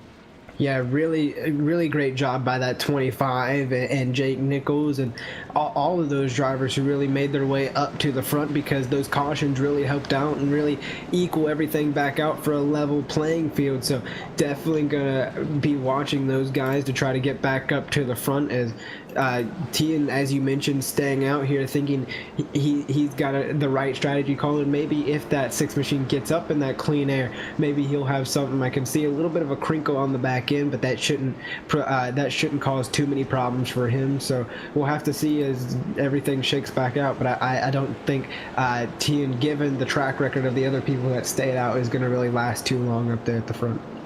And I was talking about the Eric J. Smith and company group. Well, I think the 25 got hit with a speeding penalty. He gassed it up at the exit of pit road. He has let everybody go on by. And, well, talk about self-inflicted errors, and yes, there's less opportunities to make a mistake on yellow flag pit stops. You're not trying to dive it down to pit road speed and such. That is going to be a tough break. Basically takes him out of contention with only 50 laps to go in this race. I just don't see you being able to come for backup outside of the top 20. But you want to talk about guys who have dropped the back and have had time to get back at it. Well, Keegan Leahy is scored in 8th position, so don't look now, but maybe you can't write him off just yet. The car's seen better days. He's got damage on the front, he's got damage on the back, but he's going into the positives and may just have something left for the guys in front of him still. Yeah, had a fantastic pit stop there on pit road this time by. Gonna be able to work his way just in front of Casey Kerwin there, who sits in 9th. So definitely props to Leahy. Definitely had a few run-ins with trouble, but he showed he could get back up here to the front, and definitely a long way of racing left to go. As I keep saying, definitely a lot, and I don't know why, but he is gonna go up to the front. He has a lot of time to keep going. Just take a look, 34 cars total scored on the lead lap in this one. So, you know, there's plenty of time to go. There's plenty of action that can still take place. As you see, I believe that was Gorlinski who gets the wave by. So just as I say that, we'll go to 35 cars on the lead lap as he gets waved around. But here's how we're going to re-rack them and restack them with 48 laps to go tonight from Richmond. It's going to be Jarl Tian in control. He did not come down pit road. Garrett Lowe in the number 1 car assumes the number 2 position. He did come down pit road with everybody else, went for the fresh tires, and went right sides only. That's how the guys at the front row look. The fresh tires on both sides of the race car are 3rd position automatic. So Jarl Tian could use some help, and he's going to get off and go. And now the caution flag is immediately back out. And interested, when the pace car went down, at that point, Jarl Tian could restart this race, Chris, before the sim actually drops the green at the exit of the restart box. So Tian went, but then the yellow flag came right back out. Yeah, yellow flag back out. Not really sure for what. Can't really find the car or where the accident happened, but definitely really strange as you can see them check back up for the pace car and pace car back out. Lights are off on the pace car though, so definitely going to see that as the pace car drops back. Try it again. The RLT going to get just as good of a jump this time, though. The green flag does drop for the flag stand, and we're back underway. Tian old tires. How long do they last? Garrett Lowe's tenure at P2 is going to be short-lived because the 12 of Colton Davis snags it just like that, and now he sets his sights on a race lead in turn 3. And if anybody has the shot to take the lead back, it's going to be that 12 of Colton Davis. He's shown his strengths all day, and now look at him as another caution is going to go out. I don't know if he had the position on Tian just yet, but it looks like he's staying out in front, and no, Tian will pass him back. Tian's going to be able to defend. It is a single car spin for the 19 machine, Benjamin Nelson, who is running in 25th position. That car has a lot of front end damage, and I'm sure is not handling it all too well, and the 19 machine just looped that one around. Nobody else involved. And another single car spin chops up the action up front as we slow for another yellow at lap number 156. As we pace, we'll take another opportunity to step aside. We'll go LSRTV non-stop so you don't miss a moment of the action. Inside of 50 laps to go from Richmond, Jarl Tian is your race leader, but can he hang on the old tires? You're watching the NASCAR iRacing Pro Series on LSRTV.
The yellow flag is out.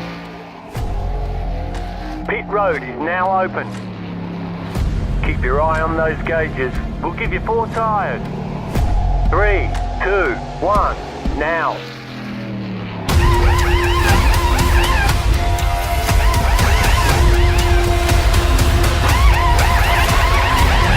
We're done. Get going.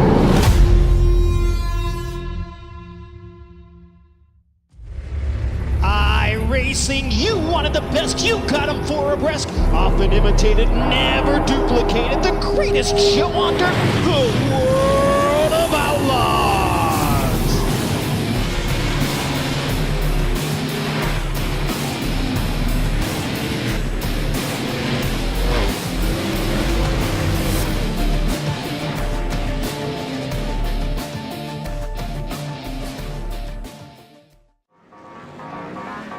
And welcome back live to Richmond International Raceway under the lights tonight for race number 8 of the 2018 NASCAR iRacing Pro Series. And we're happy that you're with us on LSRTV into iRacing Live. A lot of yellows in the second half of this one has caused a lot of pit strategy to shake things up. And the RLT and on the old tires is trying to hold off everybody else at the fresh tires as we get set to come back. Green lights off on top of the pace car and headed in this time. Going to be 160 laps down, just 40 laps to go. Does the 6 have enough for the tank to hang on to her? Green flag back in the air. Good jump by Tian, but he's not going to get far from the 12. And here comes Davis looking low. Can't get there yet. Watch turn 3 at the other end of the racetrack. Davis wasting zero time trying to get down to the bottom line to challenge for that lead, but not going to have it in 3 and 4 either, so definitely going to have to time up his start. Meanwhile, back throughout the pack, Guest and Jake Nichols going to be doing some side-by-side battle. That's going to be for the P4 position. Nichols making some ground up on the strategy call in the last few cautions, found his way up towards the front, started back all the way in the 24th position. So props to that Tin Machine for making side-by-side battle and just in front of them battle for the second place position between Jarl Tian and Garrett Lowe. And it's going to be tough for the 6 now because, again, I think his strategy really, balanced on just getting a lot of quick yellows and staying up front. Now, it's not going to be catastrophic, I don't think, because before Tian pulled that strategy card out to stay out, he was in 7th. So fall back 5 more spots to 7th. It's just kind of a net loss, net gain, nothing. So the 6 isn't doing all that bad. But with Colton Davis out in front now, he, I think, is in the best position once more. But how about Garrett Lowe? We've talked about the 1, yes, but he hasn't been in this position. 2 car lengths on for the race lead and looking to be at least on par with what Davis has speed-wise. The 12 kisses the fence that time at the line. Definitely feeling the heat coming from the 1 car.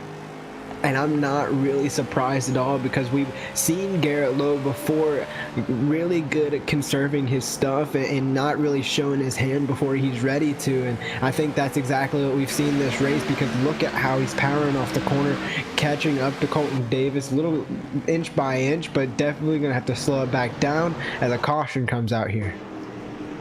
Looks like, as you're trying to find the number on that one, at least no big pile of smoke anywhere on the racetrack, so it'll be a little bit harder to catch. Looks like the 9 car going to be involved in this one. It is Steven Wilson who lost it. Did have some help, sorry. Was in a battle for 15th, 16th, and 17th spot, and Wilson was the sandwich in that one, and it looked like the 11 just kind of miscalculated, and you're going to look at it. Robbie Vrabel Jr. was tucking up in line, and not quite clear. Tags the 9 car. Nothing really that you could have expected Steven Wilson to do there. And he spins it out on the front straightaway. And we head back under caution to flying conditions again. That time, good fight though. 3-way, 3-wide fight for 14th is where the problem came from.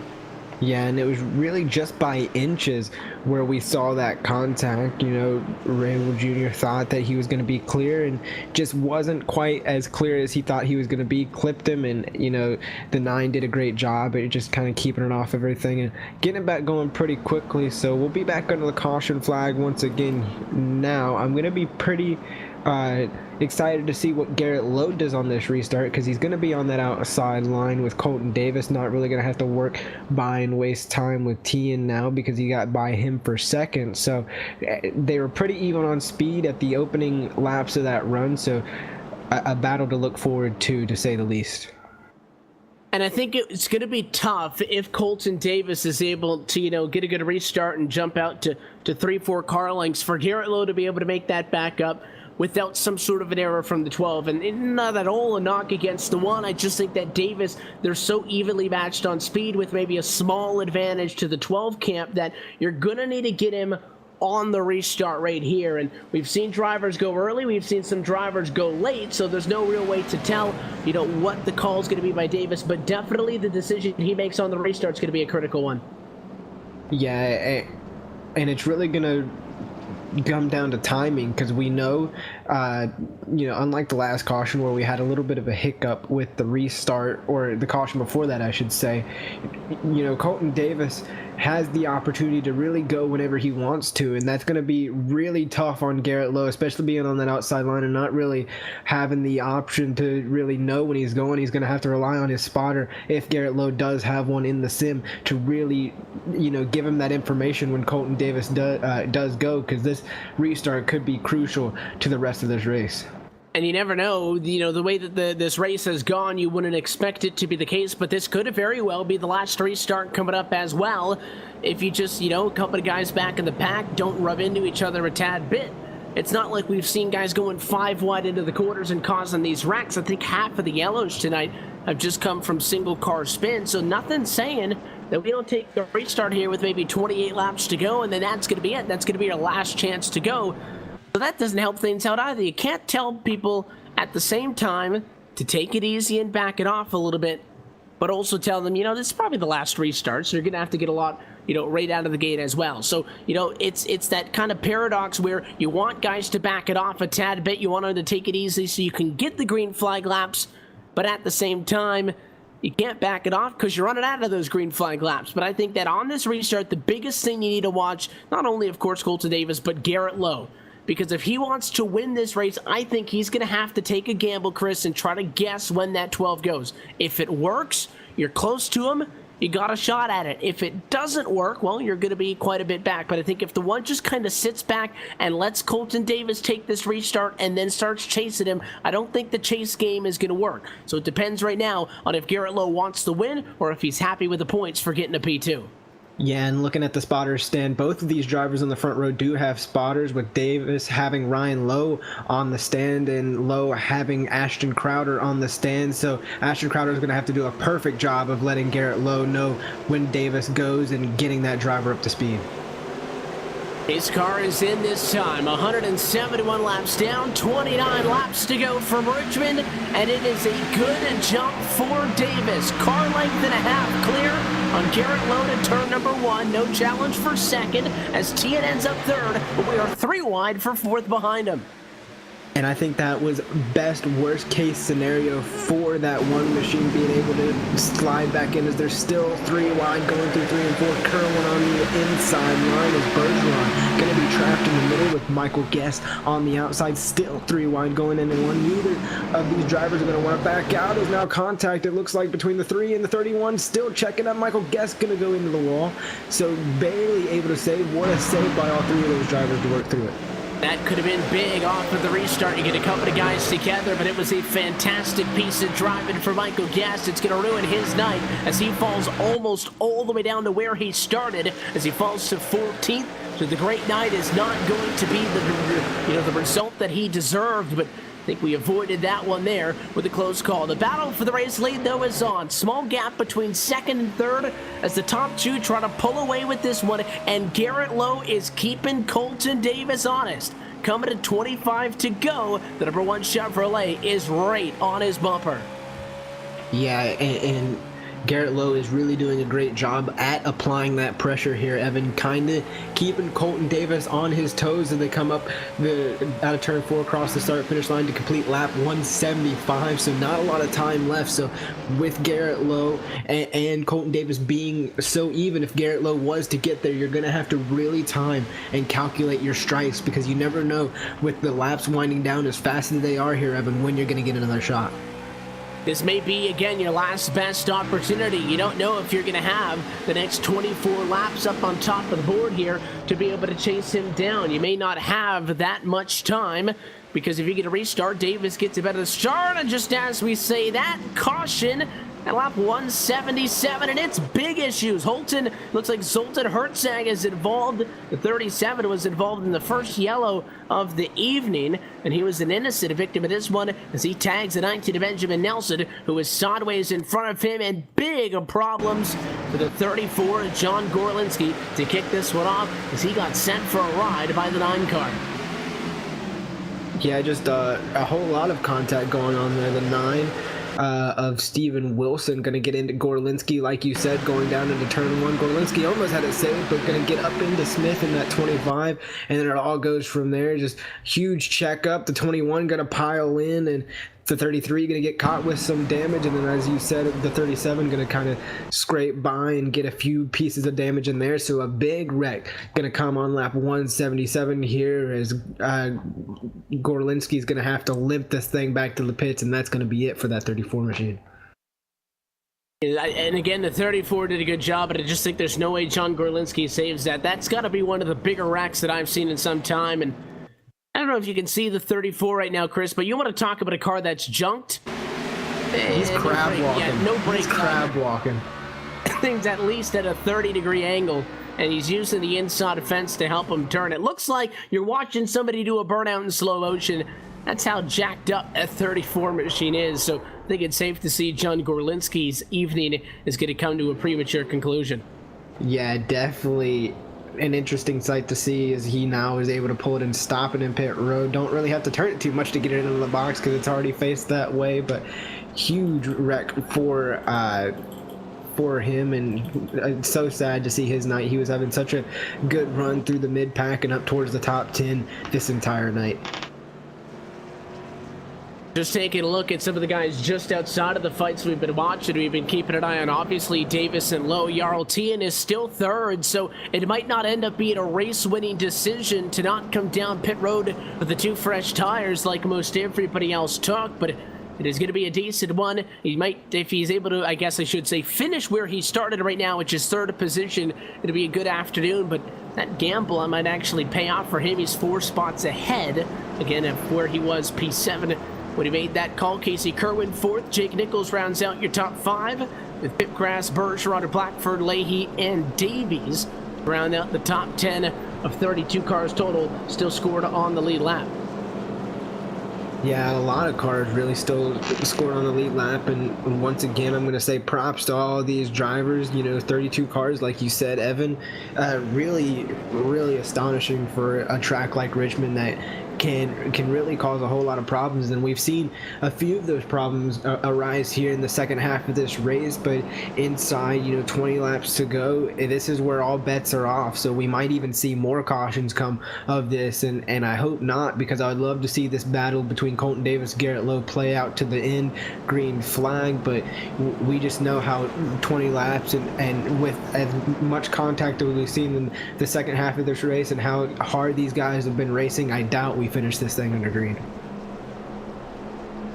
And all of it, just kind of a little bit of luck too. You could go in a race 90 laps green flag, and just based on the timing of the yellow flag, you don't finish under green flag racing conditions. So that's all just part of it. Again, if that yellow comes out with 5 laps left to go or less, is when this race would end under caution flag conditions. It looks like the lights are out on top of the iRacing.com pace car.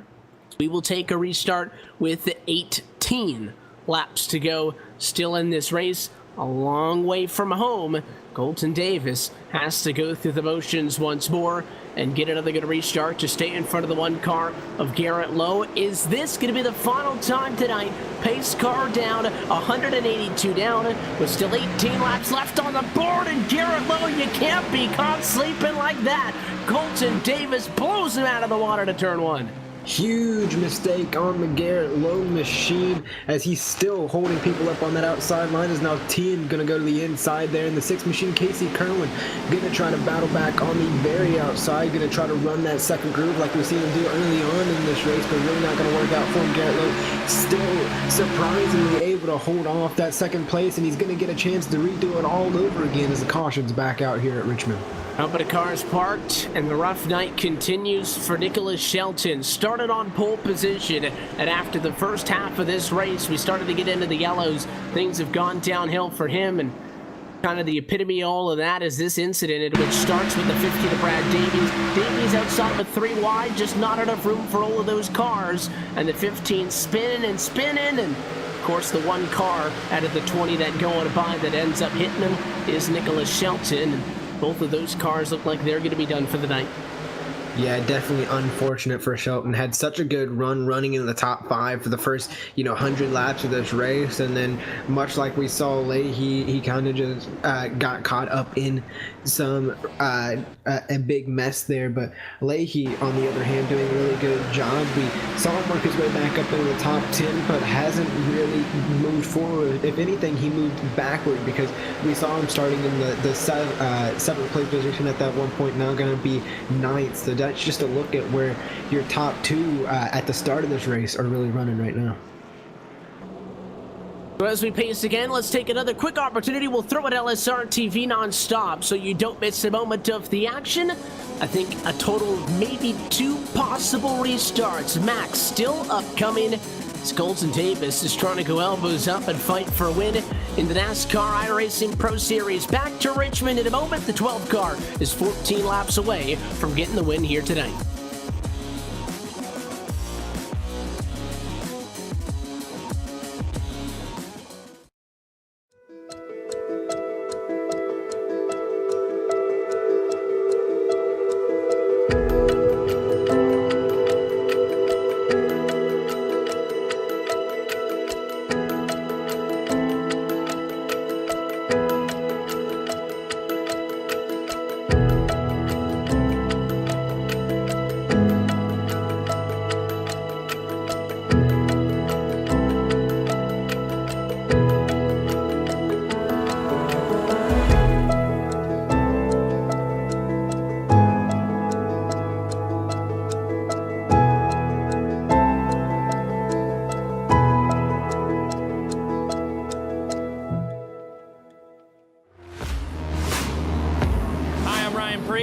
I'm driving the number 20 JGR Toyota Xfinity car this weekend. Really great opportunity here at New Hampshire at my home track. Over the past 2 weeks, I've been on iRacing, practicing a little bit here and there with the modified and the NASCAR Xfinity car, so it's been a lot of fun. It's been a great tool for me to kind of get used to that stock car body again and be prepared for the race today. Well, yeah, it's a mile long, so the draft kind of plays into effect here with the modifieds. Punches a big hole in the air, and we run restrictor plates. So it makes a big difference.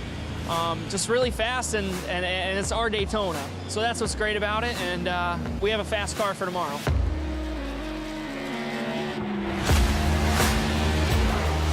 I think the biggest thing is they're heavier cars. The tire's a lot different.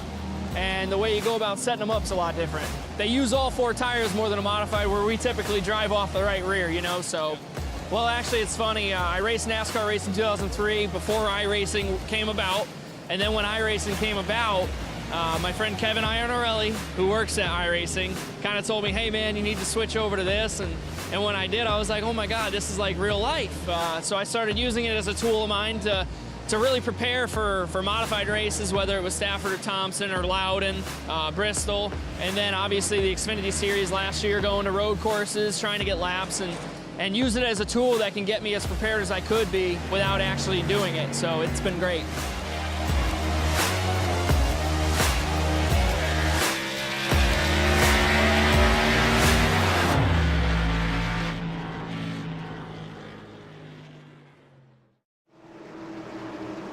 Welcome back live to Richmond. Pace car headed down this time. We do it one more time. 189 down. 11 laps to go for Richmond International Raceway. Colton Davis, race leader, control car. He's got 1 car length of a lead to turn number 1, but Davis as well, a little bit tight there. Low messed up the entry to turn number 2, and that gap goes to 3 car lengths. Not a mistake you can afford to make if you're low. He's under attack by Kerwin, and problems behind with another caution flag.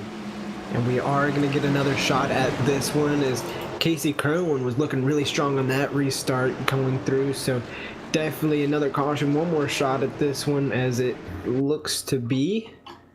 I can't really. I think it started with the 18 of Nick Morse, and we'll get a second look at it. He gets into the back of the 26 machine, and they never really spin out, so it's kind of tough to tell you, where in all of that the yellow comes from. You also had Jacob Harberts go for a spin. He spun out after the Nick Morse contact happened, but I think because the 7's the one who actually spun it out, Jacob Harberts is going to be the cause of the caution here, but that was just a whole lot of nope in 1 and 2. Yeah, definitely a whole lot of something. Like you mentioned, Harvick's going to go for a spin, so going to be credited with that caution. But I think the best case scenario for a Garrett Lowe or a Casey Kerwin out of this one is they do get one, and I mean one final shot to have a perfect restart to try to challenge that 12 machine of Colton Davis, who's been so strong all night. Started ninth, going to go all the way to the front, and he's been up around the top 3 all day, Evan. So obviously, Harberts is headed down to the pit lane, and our streak of having everybody on the racetrack is beginning to diminish. But I think we went halfway through this race with everybody still being on track of the 41 who started. But obviously, that number started to die down now as drivers, start to fall out of this race. What I can I was going to say what I can promise you is this is going to be the last restart, but that would be a little bit untrue, because if you get a really quick yellow, you might get a 1 or 2 lap shootout, but chances are, Chris, this is going to be the last crack at it. And just based on the way the last couple of restarts have gone, I don't think you're going to get all 5 laps of those into the end. So if you're Colton Davis, you're thinking of 2-3 laps tops that Garrett Lowe's going to have to work with you, and then probably something's going to happen back in the pack, and you're going to get a caution. So for the 12 again, and not to just keep beating the dead horse, but you just got to get a good restart. And he has been so good, but I think Garrett Lowe's best restart was that last one. He was within a car length of Davis into the corner. He just messed up the corner when he got there. Yeah, and I think if you're talking about Colton Davis, you also got to talk about Garrett Lowe, Casey Kerwin on the flip side of that coin, 2 or 3 laps tops. How aggressive are you going to be? How hard are you going to dive it into the corner? Are you going to use the bumper on Colton Davis? Or for Casey Kerwin, are you going to try to get a 2-for-1 deal and try to pass them both? It's a whole lot of, strategy, so to speak, to go through in these last few laps, to go through your head and try to figure out what approach you want to take. Do you want to be safe and just take the top 10, take the points and move on? There's a whole lot of stuff to go through, and I think we're all about to see the gloves come off here when we restart this. Just waiting to see the exact number on how many laps are going to be left in this one. Obviously, pit road's got to open for your lead lap cars. Nobody not involved in the accident was coming down to get any damage repaired that time. But, of course, pit road was open the last time by for lap cars. So the lights are out. We are going to come to take 5 laps to go in this race. So a very quick yellow. I'm talking about, headed down to turn 1. Pace car jumps back out. You might get a restart. But the second we go one circuit around this Richmond International Raceway, this race will end at the next flag, whether it be a yellow or the checker.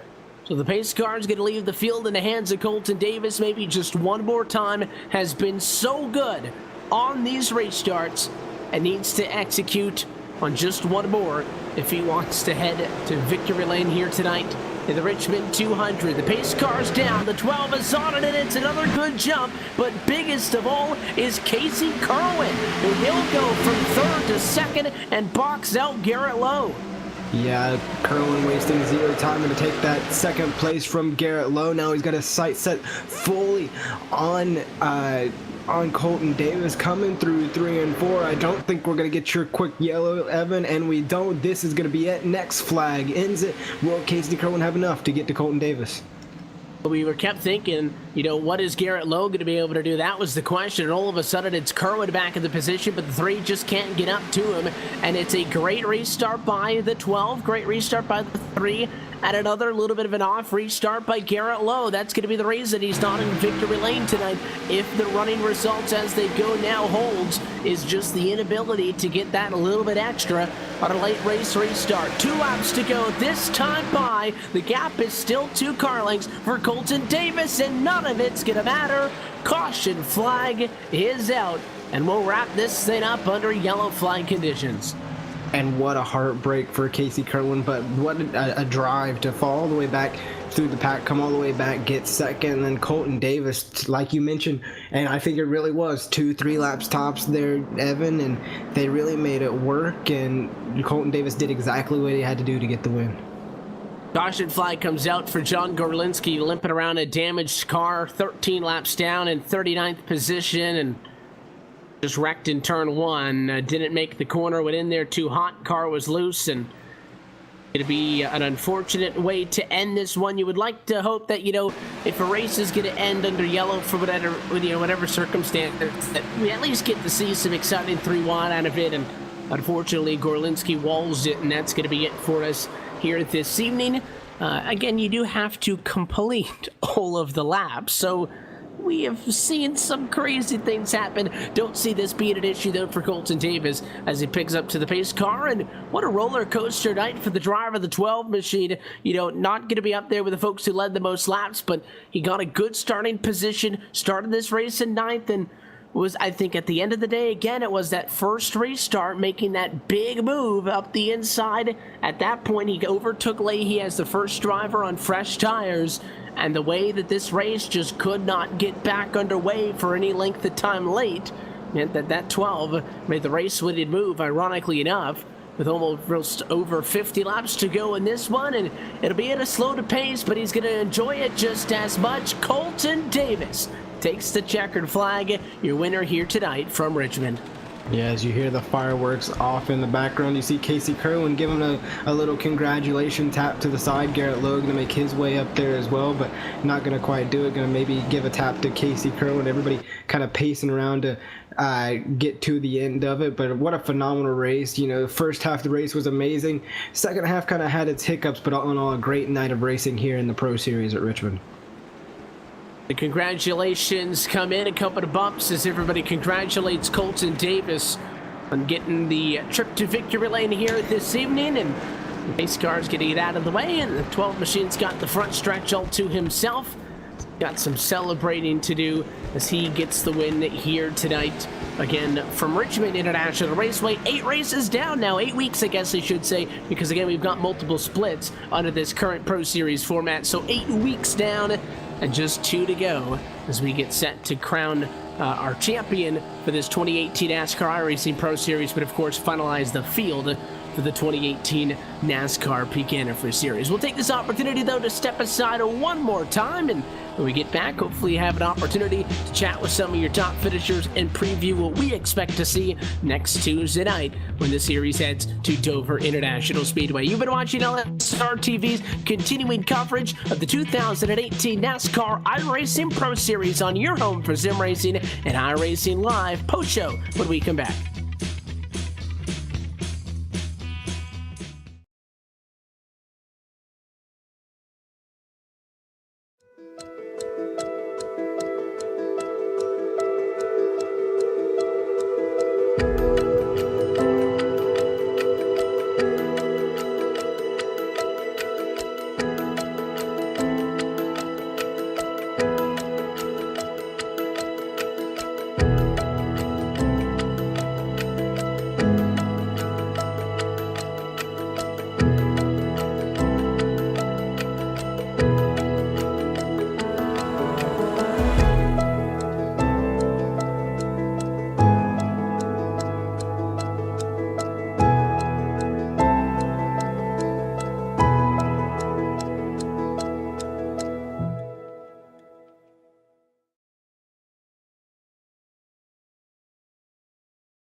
This broadcast is the copyrighted work of LSRTV, and it may not be rebroadcast, retranslated, or used in any form without the express written consent of Live Sim Racing LLC and iRacing.com Motorsport Simulations. LSRTV would like to thank you for your support, and we hope you enjoyed tonight's broadcast. And welcome back live to Richmond International Raceway for the LSRTV post-race show. Following this 8th week of the 2018 NASCAR iRacing Pro Series, we are going to head trackside and chat with your top 5 finishers in just a moment. First, we take a look top to bottom, wrap things up with a look at our LSRTV full race results. Colton Davis gets the win from 9th position and is headed to victory lane where he is standing by momentarily. Casey Kerwin gets a good P2 with Garrett Lowe in 3rd, Jake Nichols 4th, and Jarl Tien to round up the top 5. Hopefully going to have an opportunity to chat with all of them post-race in this one. Alex Bergeron just behind them comes home in P6 to senior. Brandon Pitgrass is 7th. Brian Blackford ends up exactly where he started at 8th spot with the number 20 machine of Michael Garuglia in 9th, and Keegan Leahy rounds out your top 10. Coming home in 11th, that's going to be Liam Brotherton. Michael 12, and Michael Guest going to be 12th. Blade Witt going to be 13th. 14th goes to Jeremy B. Davis. 15th, Robbie Ring Jr. Dylan C. Jones 16th. 17th, Steve Wilson. Braden Boulos 18th. Dallas Pataska going to be 19th, rounding up your top 20 within 2 of Will Cooley. Considered on through 21st position is Eric J. Smith with Nathan Lyon in 22nd. Brad Davies 23rd, David Rattler 24th, and Jacob Harberts in 25th position. P26 is Jean-Baptiste Charles. We've also got Nicholas Morse in 27th, Joshua Campbell 28th, and the final driver on the lead lap in 29th to Mikhail Cato. First driver 1 lap down is in fact 2 laps down. That's P30 for Brian Frickle. Zoltan Herzig is going to be 31st, Randall Fox 32nd, 33rd, Brandon McKinsick, Glenn Rockefeller Jr. 34th, 35th, Sam Stack, Nicholas Shelton going to be 36th, Malik Ray 37th, 38th going to be Benjamin Nelson, John Gorlinski 39th, 40th Adam Benefil, rounding out your 41 car field, that's Mitchell Hunt. That's a complete look top to bottom at your LSRTV full race results. The guy who came out on top of it all is Colton Davis. And we're trackside with the driver of the number 12 machine as Colton gets the win here tonight in the Richmond 200. Colton, congratulations on the win. They kind of put you through the ringer there late. A lot of restarts, but you guys were up for the task and you take the win here tonight. Yeah, thank you. Tell us about it. You guys started at 9th position. There was, at least in the first half of this race, a completely different race than what we saw from that point on. Only 1 yellow. In fact, just to make it easy, we had 2 yellows in the first 100 laps, but there was a 90-lap green flag run in between that. And at that point, we were kind of just expecting everybody to come down and pit, and that was going to kind of be it. And I think from that point on, 10 additional caution flags made things very difficult. You guys, though, put yourself in position off of one of those restarts with the tire advantage, and I believe it was Leahy at the time who was in front of you by 2 spots, but just could not find a way through. He got pinched up topside. You guys made a nice sweeping move to the bottom of the racetrack, and at that point, you guys were kind of at the advantage per se, with everybody else trying to fight around some of those lap cars. Just kind of tell us about that, what the strategy idea was to get the fresh tires, and obviously it looks like it worked out for you, so I'm sure you guys made the right call. Yeah, it was just mostly looking at how much we've fallen off from the run before, and that would judge either if I would stay out or take tires.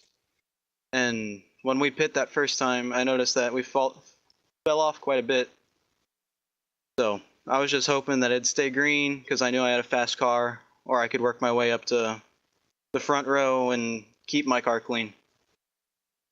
And especially on the very last couple of restarts, you had Garrett right next to you, and then even on that very final one, Casey Kerwin coming up for the inside of road 2 to your bumper in 3rd there. Were you expecting exactly what happened to be the case where you get 3-4 laps and then another restart, or were you kind of hoping maybe that we would get a long green flag run, or did those short runs maybe benefit you more being able to hang on and get the win here? Those short runs helped, but I think on one of those restarts I had a pretty nice healthy gap between me and Garrett. So at that run I was hoping it'd stay green, because it was maybe half a second, and I knew that would get me to the way because he had 2. Obviously a good evening for you guys. You get the win. It's a hard-fought one at Richmond. We're going to kind of stick with the short track trend, and we're going to head to Dover next week for the second to last race on the season. I know Dover is a short track, but it's completely different than what we saw here at Richmond. What are you guys expecting in that one, and what's going to be the key to fun in Victory Lane again? It's just going to be keep your car clean, because with this Pro Series, it's mostly attrition. And with Dover, it's being slick on restarts. Just have to make sure you don't spin your tires and wad up the field. Well, there was a couple of those late race restarts in which the guys behind you did just that. You were picture perfect on him, and he drives to Victory Lane here tonight from Richmond to Colton. We appreciate your time. We'll let you take off before we do the sponsors and the shout-outs. Anybody you want to say hi to? Yeah, I want to thank Houston Hammer and everyone on Dead Zone Racing for the phenomenal setup this week. Casey Kerwin for helping me drive, and Ryan Lowe for spotting me. R-Laps for coming on board, along with K1 Speed, and Gonzo Designs for the beautiful paint. We saw a lot of it up front late. That's your race winner tonight from Richmond. Colton Davis gets the checkered flag. Colton, again, we appreciate the time. Congratulations on the win, and best of luck to wrap out the season here with 2 weeks left. Thank you. Well, pass things on down the line. Casey Kerwin made that late race charge and almost found himself parked at Victory Lane. Trackside with him is Chris. Yeah, going to be standing by with the 3 machine of Casey Kerwin. Started 5th, going to round out today in 2nd, but a whole lot of racing in between. Casey, why don't you just talk about your race, take us through it, and how was the car out there tonight? Yeah, it was a very decently hot session, so we were fighting pretty tight through the center the first run, but we were still able to hold around the top 5 there, and we had decent speed, and then we went for a 2-stop strategy. And caution came out when we were in like 20th coming back through the field. So that kind of hurt us, and we lost all of our track position. And it was gnarly trying to get through the field. It almost involved in so many wrecks. And just luckily, I guess I had a golden horseshoe and didn't get involved in any, and then got track position, and then was able to get up there with Colton and get a dead zone 1-2. So couldn't be happier. Yeah, and let's kind of transition and talk to strategy here for a little bit. We saw it pretty much all over the place throughout the course of the night. And you guys have like Colton mentioned, like you mentioned, you guys had a good setup on the car tonight. What was the strategy talk like going on the pit box and stuff? And what were you guys thinking, especially after that missed strategy call? What was going through your head when you had to work your way up through the field? Yeah, I don't know. We were thinking about after the caution came out, we lost our track position. We wanted to stay out to get the track position back, but, I had 20-lap old tires, so I just get run over. So it was just, we were kind of in a predicament where we needed tires and just kind of had to suck it up and send it and try and get through the field. And thankfully we were able to do that and come out cleanly and with a good finish. Yeah, it was a great run by your 3 machine here tonight, Casey. So we move on from Richmond, get ready to do it next week for another 200 laps at Dover, but Dover's completely different from Richmond, and then we wrap up the Pro Series at Daytona. How do you feel going into those final 2 races? Well, I feel really good about Dover. It's nice that we should be the points leader now after Shelton had some bad luck there. So we should be good at Dover. Dover's one of my best tracks, and I really like that track. But, Daytona is such a wild card. Anything can happen there. So, I feel pretty good. Thankfully, there's not too much stress. We got a pretty good points gap. So, as long as we come home with, not DNFs, we'll make it in. So, pretty stress-free right now. Just looking forward to Dover and trying to get another win before the season wraps up. And that's always the hope, Casey. So before we let you step out, sponsor shout-outs, who makes it happen for you? Just got to thank everyone at Dead Zone Racing, Houston Hammer, Michael Guerrilla, Colton Davis, all for working on the set really hard all week, and really glad Colton got the win, well deserved, and we got a Dead Zone 1-2 out of it. And got to thank Brandon Wilkinson for spotting me every week, and got to thank John Dragonetti, DragonTech.com for the awesome paint scheme, and Kirkwood Transportation. All right, Casey, congrats on the 2nd place finish. Hopefully we'll be talking to you throughout the final 2 races here. Yep, thank you. And there you have it, Evan. That's going to be Casey Kerwin finished second after a phenomenal drive back up to the field, but I think you're going to be having Garrett Lowe down there on pit road as well. Yeah, he was also somebody who was right in the thick of things late in this race, and when it's all said and done, it's going to be a P3 for the driver of the number 1 machine. We're down trackside with Garrett Lowe. Garrett, congratulations on the solid result. I can't help but to feel, though, that you guys might have wanted a little bit more out of this thing, despite the fact that you were in it all night, and I think that's mainly the reason why that, yes, P3, it's a good points night, but looked like there was a couple of opportunities there that if things maybe just fell a couple of different ways, you guys would have had a legitimate shot at parking that car in victory lane. Still nothing to hang your head about, but tell us about it. Yeah, it was a great run tonight.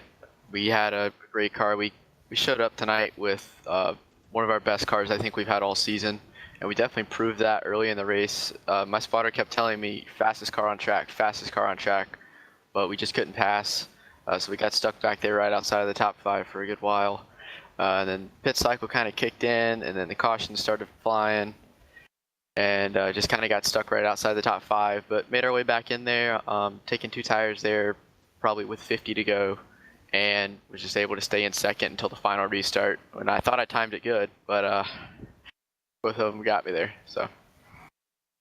And on those late couple of ones, we were kind of, just talking up here because there was a bunch of them. If you were able to, pick anything up on what Colton was doing and use that to try to guesstimate when he would go, or if the objective was more so to not get caught trying to cheat on that restart and then you might get bit by it. And on that last one, Casey was able to sneak up your inside there and take away second. Did the exorbitant amount of restarts there late help you out figuring, what Colton was doing, or was it really a wash at that point and you're just trying to kind of keep yourself on your toes and hope that one of the times it worked out for you? Well, I think the restarts back to back did help a little bit for sure. I mean, I had more of an idea of when he was going to go. He seemed to be going a little bit sooner than most people all night, so I could definitely play that to my advantage, but unfortunately he kept mixing it up there, so he kept me on my toes all race. So congratulations to him on the win, and as well as my teammates finishing 4th and 6th as well. Good night for you guys, all things considered. I know a lot of people are leaving this one with a headache, to say the least. 2 weeks to go in this NASCAR iRacing Pro Series campaign. Dover and Daytona still to come. 2 very different racetracks. How do you build on a solid result here and move into another short track, hoping to get another good result? I think we have to show up at Dover with the same speed we showed up tonight. I think that's the only way that we're going to have a shot at the top 10 at the end of the season. And Daytona, you can never count on it, and everybody says that. Last year that race was just as interesting as any other race, but definitely if you go to Dover and we can have another good finish, I think we can definitely have a shot. We wish you guys the best of luck headed to that one. Before we let you jump out of here, the sponsors and the shout outs, who makes it happen for you in the one team? Everybody on the drill spill, Crowder Crew, as well as Tallarico Signs and Designs. He is accepting paint work for custom cars 24/7, so hit him up. He's got some great work, and coming up shortly we'll have one of his cars, so excited about that. We look forward to seeing it on track, and I'm sure you guys will put it up front. I know it was a long evening of racing, Garrett, so we appreciate you sticking around and chatting with us again. Congratulations. Good luck to you and the rest of the team going forward. Yep, thank you. Your third place finisher here tonight from Richmond, Jake Nichols, comes home in 4th. The RLT and comes home in 5th, hoping to get trackside with both of them. But first, Chris is down with the driver of the number 10 car. Yeah, going to be down here with Jake Nichols, who biggest mover of the race all night, up 20 positions, 24th to 4th. So a really good night on your end, Jake. How was the race out there tonight? It was really good. The cautions at the end really helped us there. We really strategized. I sped in pits earlier in the race, so when we were running about 20th, I said we need track position. It was so hard to pass tonight once you got a long run in. So we stayed out, hoping that everything could fall into our hands. We led a few laps, and then cautions happened, and it really, really helped us out. We kept track position, and restarts were crazy because you didn't want to get wrecked. You had to get a good enough restart so someone wouldn't shoot underneath you and make it 3 wide or even 4 sometimes. But Sim Speed Shop Ford Fusion was amazing. All the drill spill guys and Crowder Crew did an amazing job. I have to really thank them for helping me out this week here at Richmond. Yeah, and let's talk about running up through the field and strategy. Strategy really a big part of the race, like you mentioned, and it was really all over the place throughout the course of the night, and also driving up through the field with so many issues, especially in the latter half of the race. How was it driving up through the traffic, knowing at like any moment there could be contact in any corner? It was crazy. The first half of the race, I think I started 24th, and we got up about 7 positions really quick. Outside was such a good lane once you got going. So if you picked the right lane to be in and you could work that, it was crazy. At any moment you'd see contact and be like, "Oh, we're about to wreck." But short track racing, you're gonna have contact, and we kept going. So it was really crazy. Thankfully, when a lot of the carnage started to happen late in the race, we were ahead of it. We already had that track position, so we didn't have to really deal with it too much. We still had to deal with the crazy restarts of being up front and still having to have that pace to maintain and stay up there the entire last about like 50, 60 laps. And then let's transition over to the strategy before we let you go here. Having Dwayne up on the box and everything and working you through that, and coming from 24th to 4th, whose really idea was it to stay out there and kind of get that jump and then have those cautions to fall back on and really change the the perspective of your race? Yeah, we were both talking to each other about it. I think at first it was my call. I really felt like I had a really good car.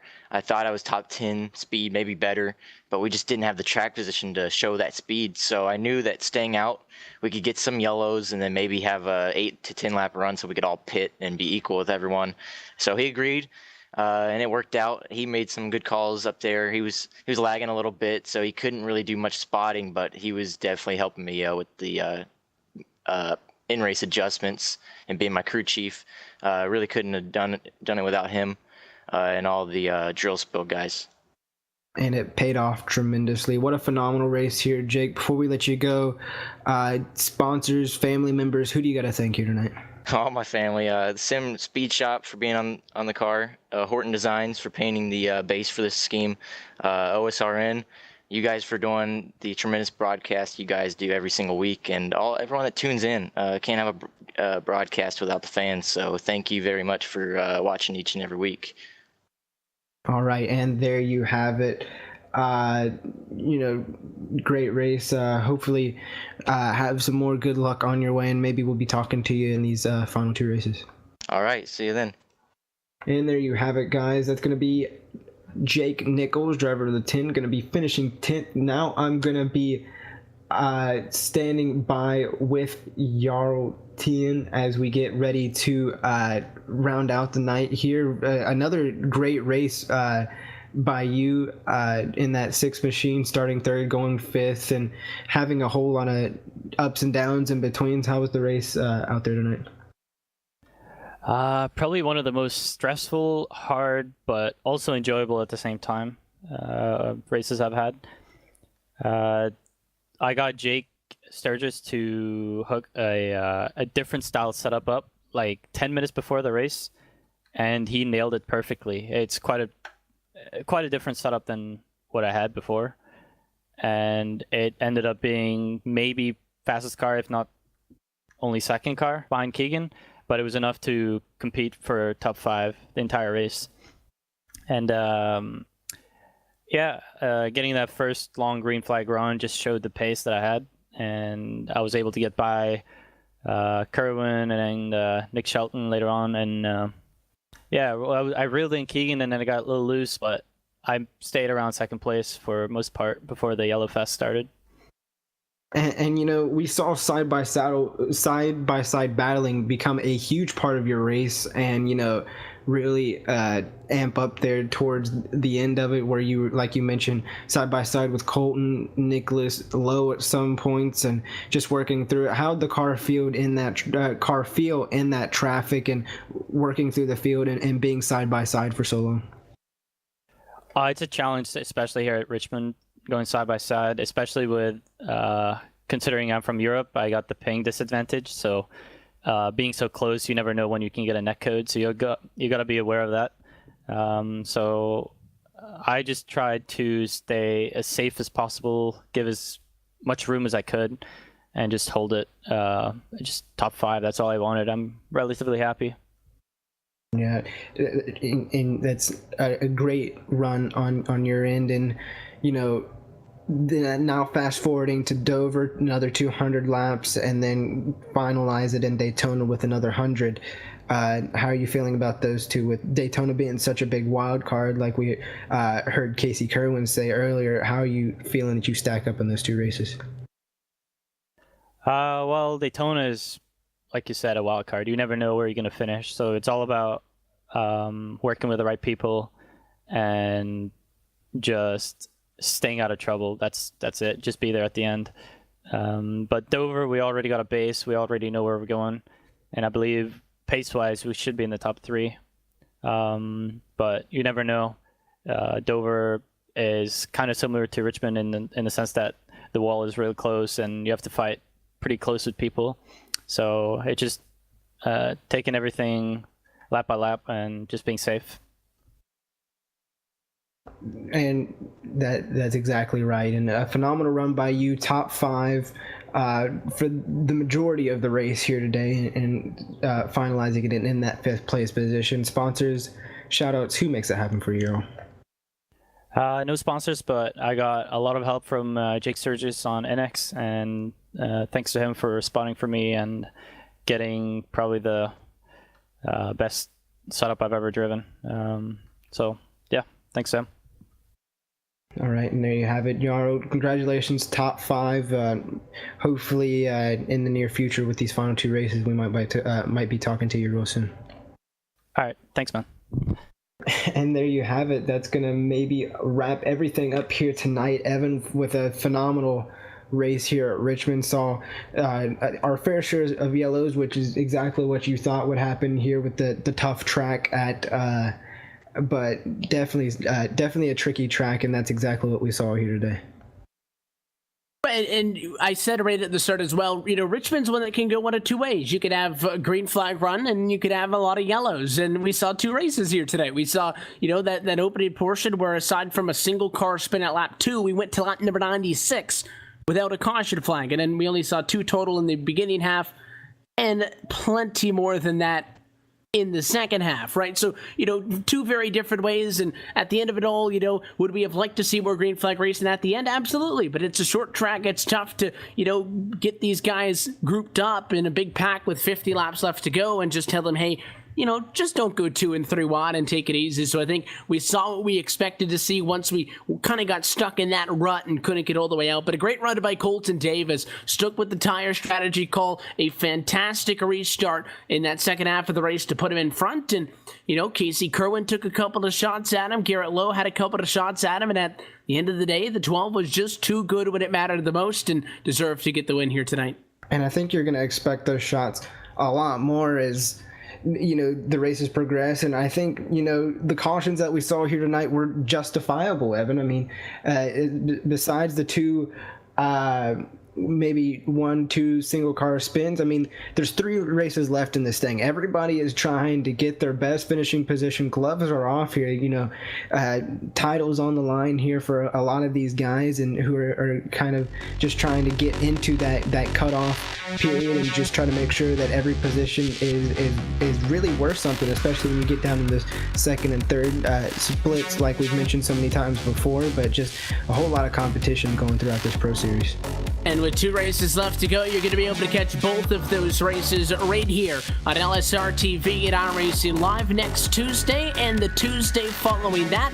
But the good news is you're not going to have to wait quite that long to get some more live sim racing action, because we'll be back at it tomorrow night with the Myrtle Beach Simulation Series at 9 o'clock p.m. Eastern Time this Thursday as well. The Upstead Racing League is in action with their Pro Late Model Series at 9:30 p.m. Eastern Time, and then 2 doubleheaders to close out the week this Friday, January the 19th. It all starts at 8 o'clock Eastern Time with the Super Speedway IROC Series, followed by the Super Speedway Cup Series at 9, and on Saturday at 9 o'clock it is the Outlaw Modified Series, followed by the United Sim Racing BNC Lawn and Landscaping Truck Series at 10. Of course, you can get a full look at our upcoming broadcast schedule by heading to our website at www.livesimracing.com, But the best way to keep up to date with everything LSR TV is by following us on social media, on Twitter at LSRTV, on Facebook at facebook.com/LSRTV official, and of course by subscribing to us right here on YouTube. Until next time, though, on behalf of the entire team at Lobster Racing LLC, for the folks behind the scenes, Laurel Lawson, and everybody else who makes it happen in the booth night in and night out, and of course for your team here this evening. For myself, Evan Pasoko, for Chris Burnock and our producer Cisco Scaramuza, I want to thank you for joining us and congratulate Colton Davis as your race winner here tonight from Richmond. The series rolls on to Dover, Delaware, and from Dover International Speedway. The penultimate race of this series will be taking place next Tuesday night, January the 23rd. That race and every race on the 2018 NASCAR iRacing Pro Series can be found right here at LSR TV, your home for sim racing. Until next time, though, good night.